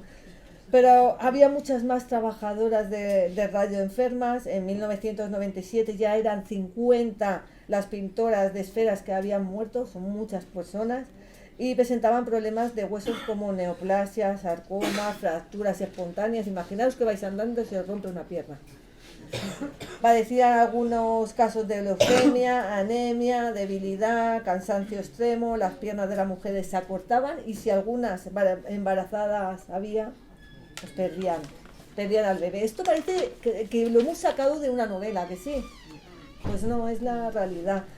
Y mirad, había una señora llamada Grace Fryer, una de las empleadas de la New Jersey, que comentaría pues, los juicios. Ella luchó ahí en los juzgados, que aseguraba que esa afección le había aplastado la columna vertebral y debía andar con un soporte de hierro para tenerse en pie.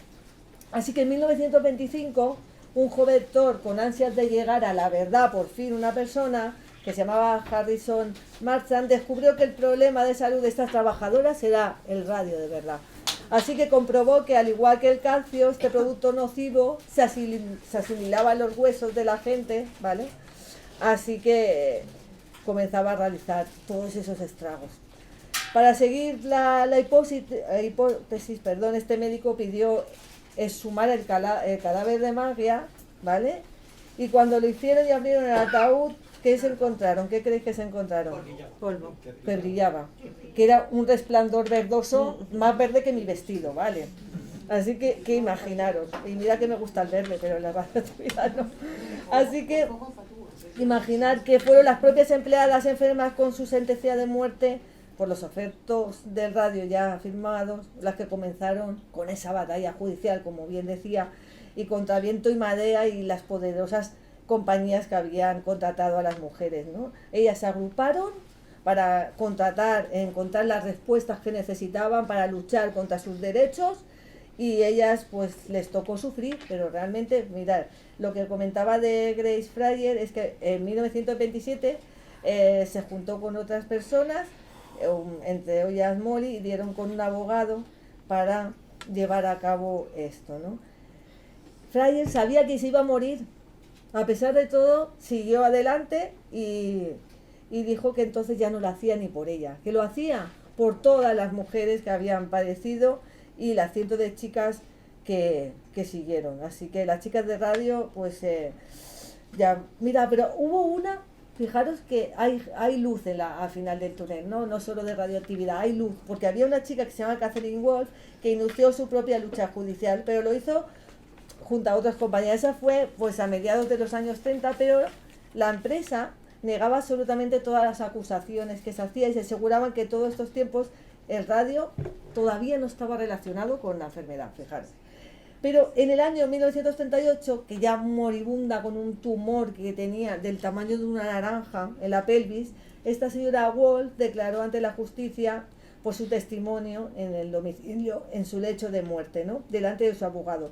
De este modo, casi durante su último aliento, la trabajadora buscó justicia para ella y sus miles de colegas, ¿vale? Imaginaros, moribunda la prensa ahí en su casa y ella reclamando justicia.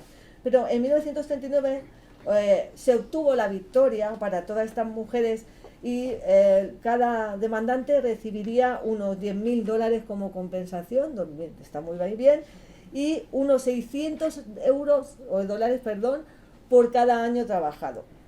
Para entonces Catherine Wolf ya estaba muerta, pero el esfuerzo de las chicas de radio pues había ganado sus derechos laborales. Y a partir de su legado se introdujeron nuevas medidas de seguridad por fin para proteger de las nuevas generaciones pues de las pinturas de los relojes. Y en 1949 el Congreso de Estados Unidos aprobó una ley que daba a los empleados derecho a ser compensados económicamente por enfermedades profesionales, porque ahora lo vemos más claro. Mucha gente tiene derecho cuando se pone enfermo, cuando le pasa algo debido a su trabajo, pero antiguamente no. Así que las medidas de seguridad fueron mucho mayores y la pintura manual de los números de la esfera del reloj, que en su momento de esplendor tuvo hasta 4.000 empleadas. Es que son muchísimas mujeres, ¿eh? Había. Pero mirad, había una chica que se llama May, que en esta ingresó en la planta de Connecticut en 1924. ¿Sabéis qué le pasó? Que desde un principio algo no le gustó y rechazó pues meterse en la boca al pincel.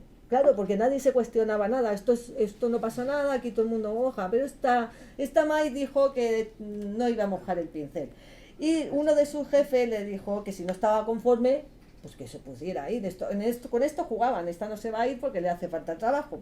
Pero a los pocos días dijo que se iba y ya se fue. ¿Sabéis cuántos años duró por haberse ido? 107. Y en el año 2014 dijo que le dio las gracias a su jefe porque se había salvado gracias a ellos. Así que mejenos, ¿no? Mirad, estas chicas murieron mucho, pero al final ganaron en los juzgados, revisaron las medidas de seguridad y hoy tenemos que quedarnos que su vida al final pues mereció la pena. Y no brillan porque murieran por la radioactividad, ¿sabéis? Murieron porque tenían luz, pero luz propia de verdad, ¿vale?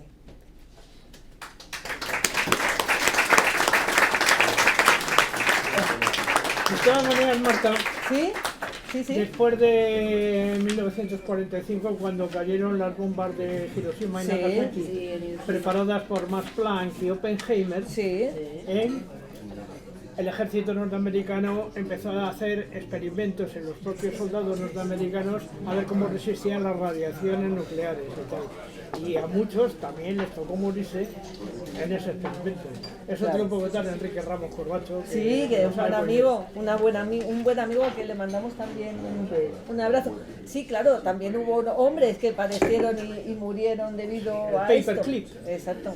pero en las secciones ya siempre tratamos el tema de las mujeres. Y estas fueron las mujeres de radio, las mujeres fantasmas. Pero bueno, oye, Juan Ignacio, que vamos a subir la música porque ahora te toca a ti, no te pienses, Ya.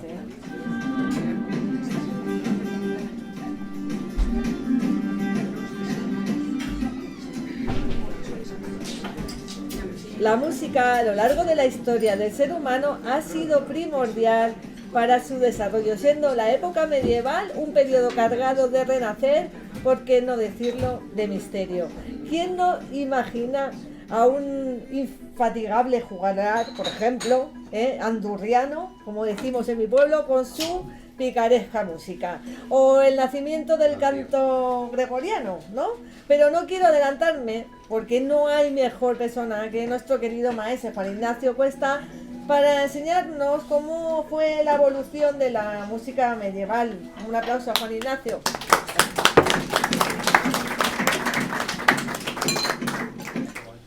Bueno, voy a hablar fuerte para que se me escuche, porque allá hay mucha gente a lo lejos y si no, no me van a oír. Así que voy a contar un poco cómo fue la evolución de la música. Terminado el periodo romano y con la decadencia del Imperio Romano de Oriente, aparece un fenómeno que es el Imperio Romano de Occidente, que se establece en Constantinopla, la actual Estambul. Y allí empieza a aparecer un tipo de canto, que es el canto ambrosiano, que había de tocar las iglesias de alguna manera constantinopolitanas. Constantinopolitanas que luego terminaron siendo mezquitas después de la invasión otomana. Bueno, pero ahí nace un tipo de canto muy concreto que es el canto ortodoxo. Y este es el origen de todos los demás. El canto ambrosiano, por otra parte el canto romano y por otra parte en España, en concreto el canto mozárabe. Con la llegada del Papa Gregorio Magno, todas estas maneras litúrgicas de cantar pasaron a unificarse y a crear solamente el canto romano, pero algunos cantantes mozárabes pidieron primero la exención para poder seguir manteniendo el canto mozárabe, y ya se ha mantenido el canto mozárabe en Toledo y en Silos. El canto en esta época visigoda ya en España, es un canto monofónico fundamentalmente, en el que todos los monjes cantan lo mismo, y con la misma cadencia. Sí existe una manera de variación que es el melisma, pero de alguna manera el melisma no es nada más que variación del mismo tema. Por ejemplo, si queréis, esto lo tengo que hacer a capela porque es así, por ejemplo, si queréis un ejemplo de canto mozárabe, puedo cantar esto. Gústate de videte. Imaginaros 100 tíos cantando esto. Cuán suavis est Dominum, aleluya, aleluya, aleluya.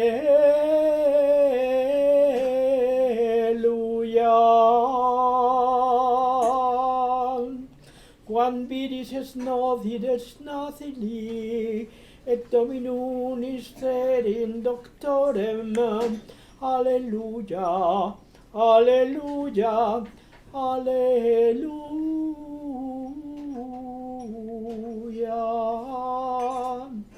Bravo. ¡Bravo!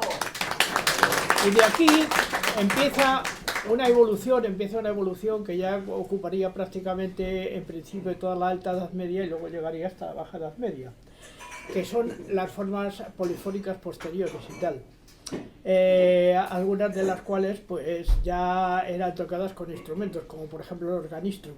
Si nosotros vamos a la Catedral de Santiago de Compostela y vemos el tímpano del maestro Mateo, veremos que ya hay una serie de instrumentos que se utilizaban en la época. El organistrum era como una especie de vihuela con teclas, también había liras, también había algunos tipos de flautas, heredadas posiblemente del mundo grecorromano, y ya empieza otro tipo de canto totalmente distinto, que hay que dividirlo en tres partes. Primero, el canto del mester de clerecía, que era el canto de los sacerdotes. el canto de los sacerdotes y de los monjes. Luego el mester de juglaría, que era el canto de los juglares, y tal, que eran personas nobles y tal, que se dedicaban a componer canciones y a cantarlas en público y tal, sobre todo en la época de Leonor de Aquitania, con las Cortes del Amor y Andreas Capellanus, que fue de alguna manera el que estableció las reglas para que se cantara de esta manera y tal. Y luego estaba el canto vulgar, el canto de villanesca. Por ejemplo, tenemos algunos ejemplos. Esto no es un instrumento medieval, pero bueno, nos puede servir para ilustrarlo y tal. Por ejemplo,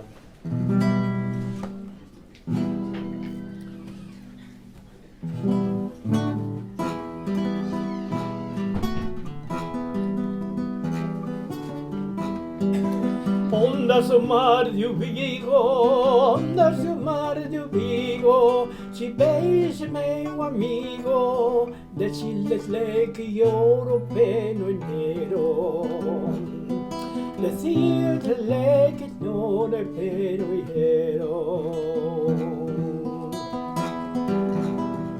Estas eran las cánticas de amigo, que se cantaban fundamentalmente a los novios de las mozas de la época y tal, por parte de los goliardos, que eran unos sinvergüenzas, unos golfos, unos borrachos de mucho cuidado y tal. Y esas son las carrilinas a las que tú te refieres. ¿En qué, Juan Ignacio, te pregunta en qué lengua? Te estoy diciendo que sí. Juan Ignacio, ¿en qué lengua? En el lenguaje provenzal. En el provenzal. En Languedoc. Languedoc, en el sur de Francia. ¿Eh? Eso eran los mineses. Es Bueno, bueno, entre romance y sí. francés. No pongamos Sí, a, sí. no nos pongamos a discutir por el tema. Eso es. Ya lo hablaremos. Eso es. Luego ya, de alguna manera, se supera esta época y entonces llegamos ya a la música renacentista, donde ya empezamos a tener compositores ya conocidos y que tienen una obra muy establecida y muy tecnificada y tal. Por ejemplo, de John Dowland, trovador de la corte del rey de Inglaterra, tenemos este tema. Come can I say lie down die is going to lie the die as I the lie the die with the lower body sympathy on the night the snow I'm good tired it's no hell I eat by stay here with the day the novel reading lover sympathy. Este señor era Joe Dowland, un trovador ya de la corte isabelina, de alguna manera. Luego, después de la corte isabelina, viene la corte de Enrique VIII, y en la corte de Enrique VIII, el propio Enrique VIII escribió también alguna canción. También este tío que se cargó prácticamente a todas sus esposas, empezando por Catalina de Aragón, y que creó la Iglesia de Inglaterra porque el Vaticano no quiso anular el matrimonio con Catalina de Aragón, pero él quería casarse con Ana Bolena, a la que luego terminó cortando la cabeza.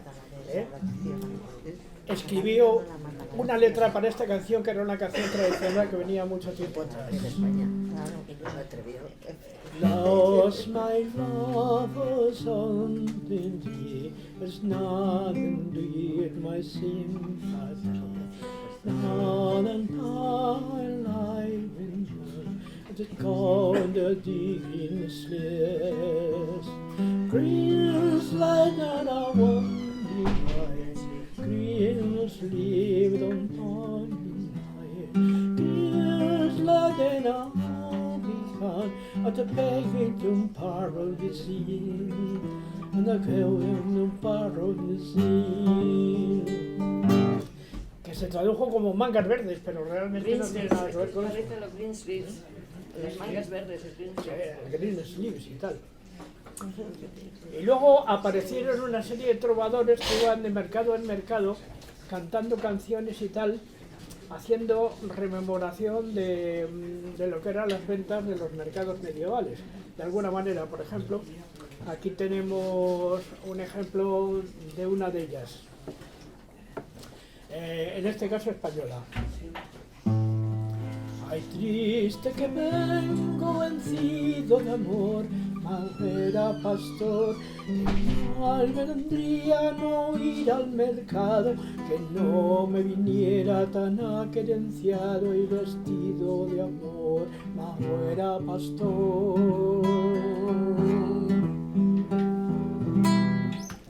Son preciosas. Sí, son canciones preciosas, la verdad es que en la época estaba muy desarrollada. Sobre todo porque ya habían empezado la labor señores como Palestrina, como Gesualdo, príncipe de Venosa, y ya... Uy, Gesualdo, nosotros, ¿sabes que uno de nuestros aquelarres Sí.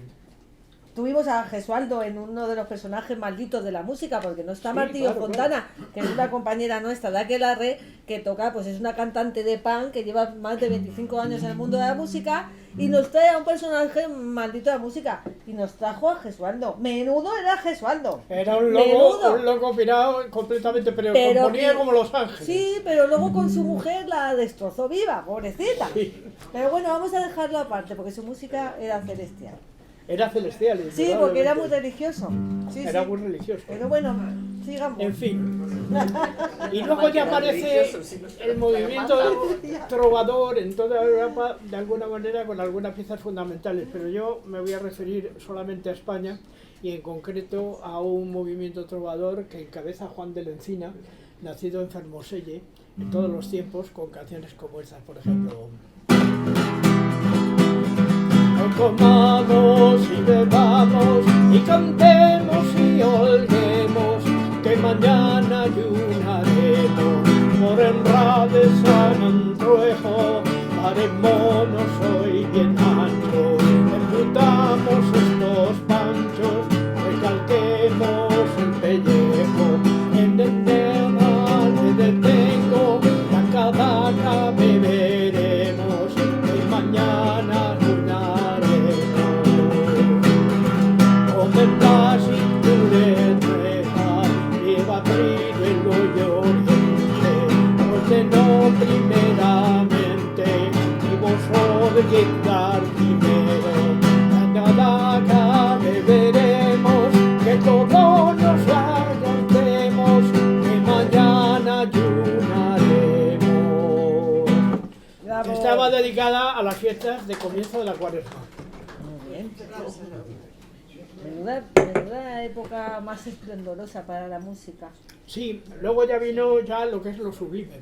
Por ejemplo, este tema que es lo que se llama un villancico, porque un villancico hoy lo entendemos como una canción de Navidad, pero en este caso, en este tema concreto de Mateo Flecha, coinciden las dos cosas, la Navidad con el canto que se está cantando. Bellísima pieza. Niño Dios de amor herido, tan presto os enamoráis, que apenas habéis nacido, canto de amores lloráis, canto de amores lloráis, que apenas habéis nacido, canto de amores lloráis, canto de amores lloráis. En esa mortal divisa, por buscar bien el amar, pues siendo hijo de prisa, lo trocáis por el llorar. La risa nos ha cabido, el llorar vos lo aceptáis, pues siendo hijo de risa, lo trocáis por el llorar, lo trocáis por el llorar. Bravo. Y luego dentro de la música de este estilo llegamos a la época de Tomás Luis de Vitoria, que ya fue cantor de corte de Felipe II, y es conocido, muy conocido de él, su Ave María, pero esta no la voy a tocar con guitarra. Ave María, gratia plena, Dominus tecum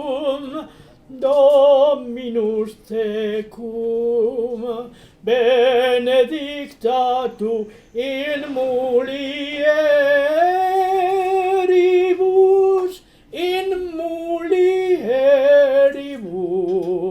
et benedictus fructus ventris tui, Iesu Christus. Santa Maria, Mater Dei, Santa Maria, Mater Dei, ora pro nobis peccatoribus, nunc et in hora mortis nostre. Amen.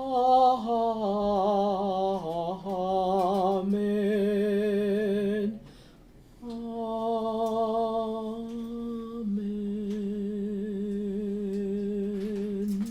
Bravo. Bien, siguiendo con este panorama, ¿Sí? llegamos de alguna manera a la época en que ya se va terminando la Edad Media y empiezan a haber obras de otro contenido más fuerte. Por ejemplo, muy importante la obra de Alonso de Cabezón, o sea, perdón, de Antonio de Cabezón, que era de Castillo de Matajudíos, en pleno Camino de Santiago, y que empieza a escribir cosas como esta, por ejemplo. Del niño que nació y su madre lo parió, que se puede acá sentir, que se puede acá sentir, que su padre nos le dio, que su Padre nos le dio para el mundo redimir, para el mundo redimir. Oh diosa digna de ser madre, ¿de quién? ¿De Dios eterno? Bueno, esto lo cantaba la gente y uno dice, ¿y quién es el Padre? Pues es Dios eterno y tal, que está derecho a la sentencia del Padre y ha tenido un hijo que es igual que el padre. Muy bien. Francisco de Cabezón. Muy bien. Pues bueno, yo creo que hemos hecho un buen repaso a mucha de la música de sí, la pero Edad no Media. quisiera terminar Hombre, claro. sin llegar a la época actual, y cantar una cosa que me apetece mucho, si no os importa, Hombre, claro. aunque no tenga que ver con la música medieval. ¿Una qué? Hombre, quiere una jarcha. Cares der Jevina, Feminas Bilhar, a la igreja de Vigo, tempo de domer los yarmetas de mandar. Ay, se mi corazón de miel, y a rapsi me tornarán. Maldalet lila vid, enfermollez quan sanarás, y enfermollez quan sanarás. Si vais a Toledo alguna vez y escucháis a Ana Alcaide, veréis que canta esta canción. Bueno, Ana Alcaide, sabes que es la música de Aquelarre, ¿no? De la sintonía de Aquelarre de Ana Alcaide. De Ana Alcaide, efectivamente. Eso es. Y luego una que me apetece cantar, aunque no tenga nada que ver con la media, si no os importa. Hombre, claro. Pero esta tiene que ser a capela. Venga, pues. Dejo la guitarra entonces. Sí.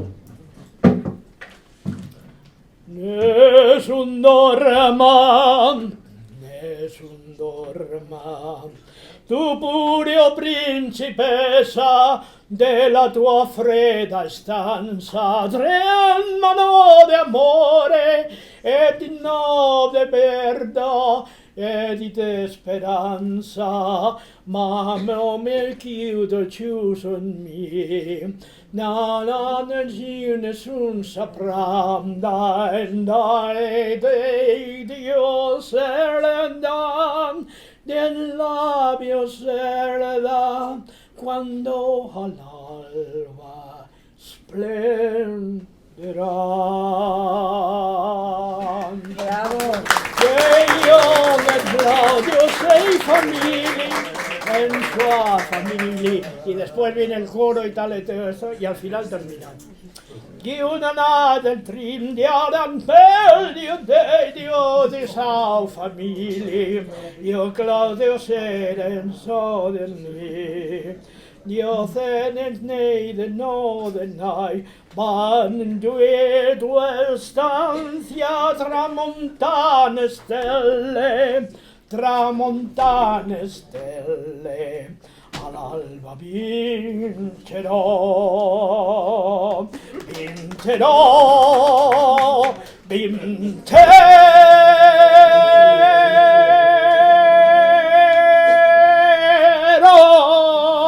Bravo.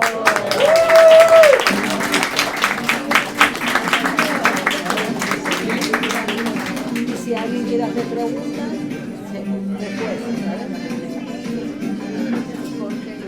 Bueno, y después de este viaje magistral a la Edad Media, pues nos tenemos que ir despidiendo y cerrando la hoguera de Aquelarre, pero no sin antes despedirnos de Sol Blanco Soler. Gracias Muchísimas gracias, Sol. Gracias a todos. Gracias, Sol, por haber venido. Gracias, Gaia, un placer enorme que hayas estado. Siempre es un placer estar en la hoguera de Aquelarre. Juan Ignacio Cuesta, muchísimas gracias por ser parte de nuestro ¿Cómo voy a faltar? Y a todos vosotros, muchísimas gracias por haber estado acompañándonos en un programa tan especial. Es la primera vez que Aquelarre sale del su bosque para venir a estos lares tan maravillosos, con gente tan maravillosa como vosotros. Muchas gracias y hasta la próxima.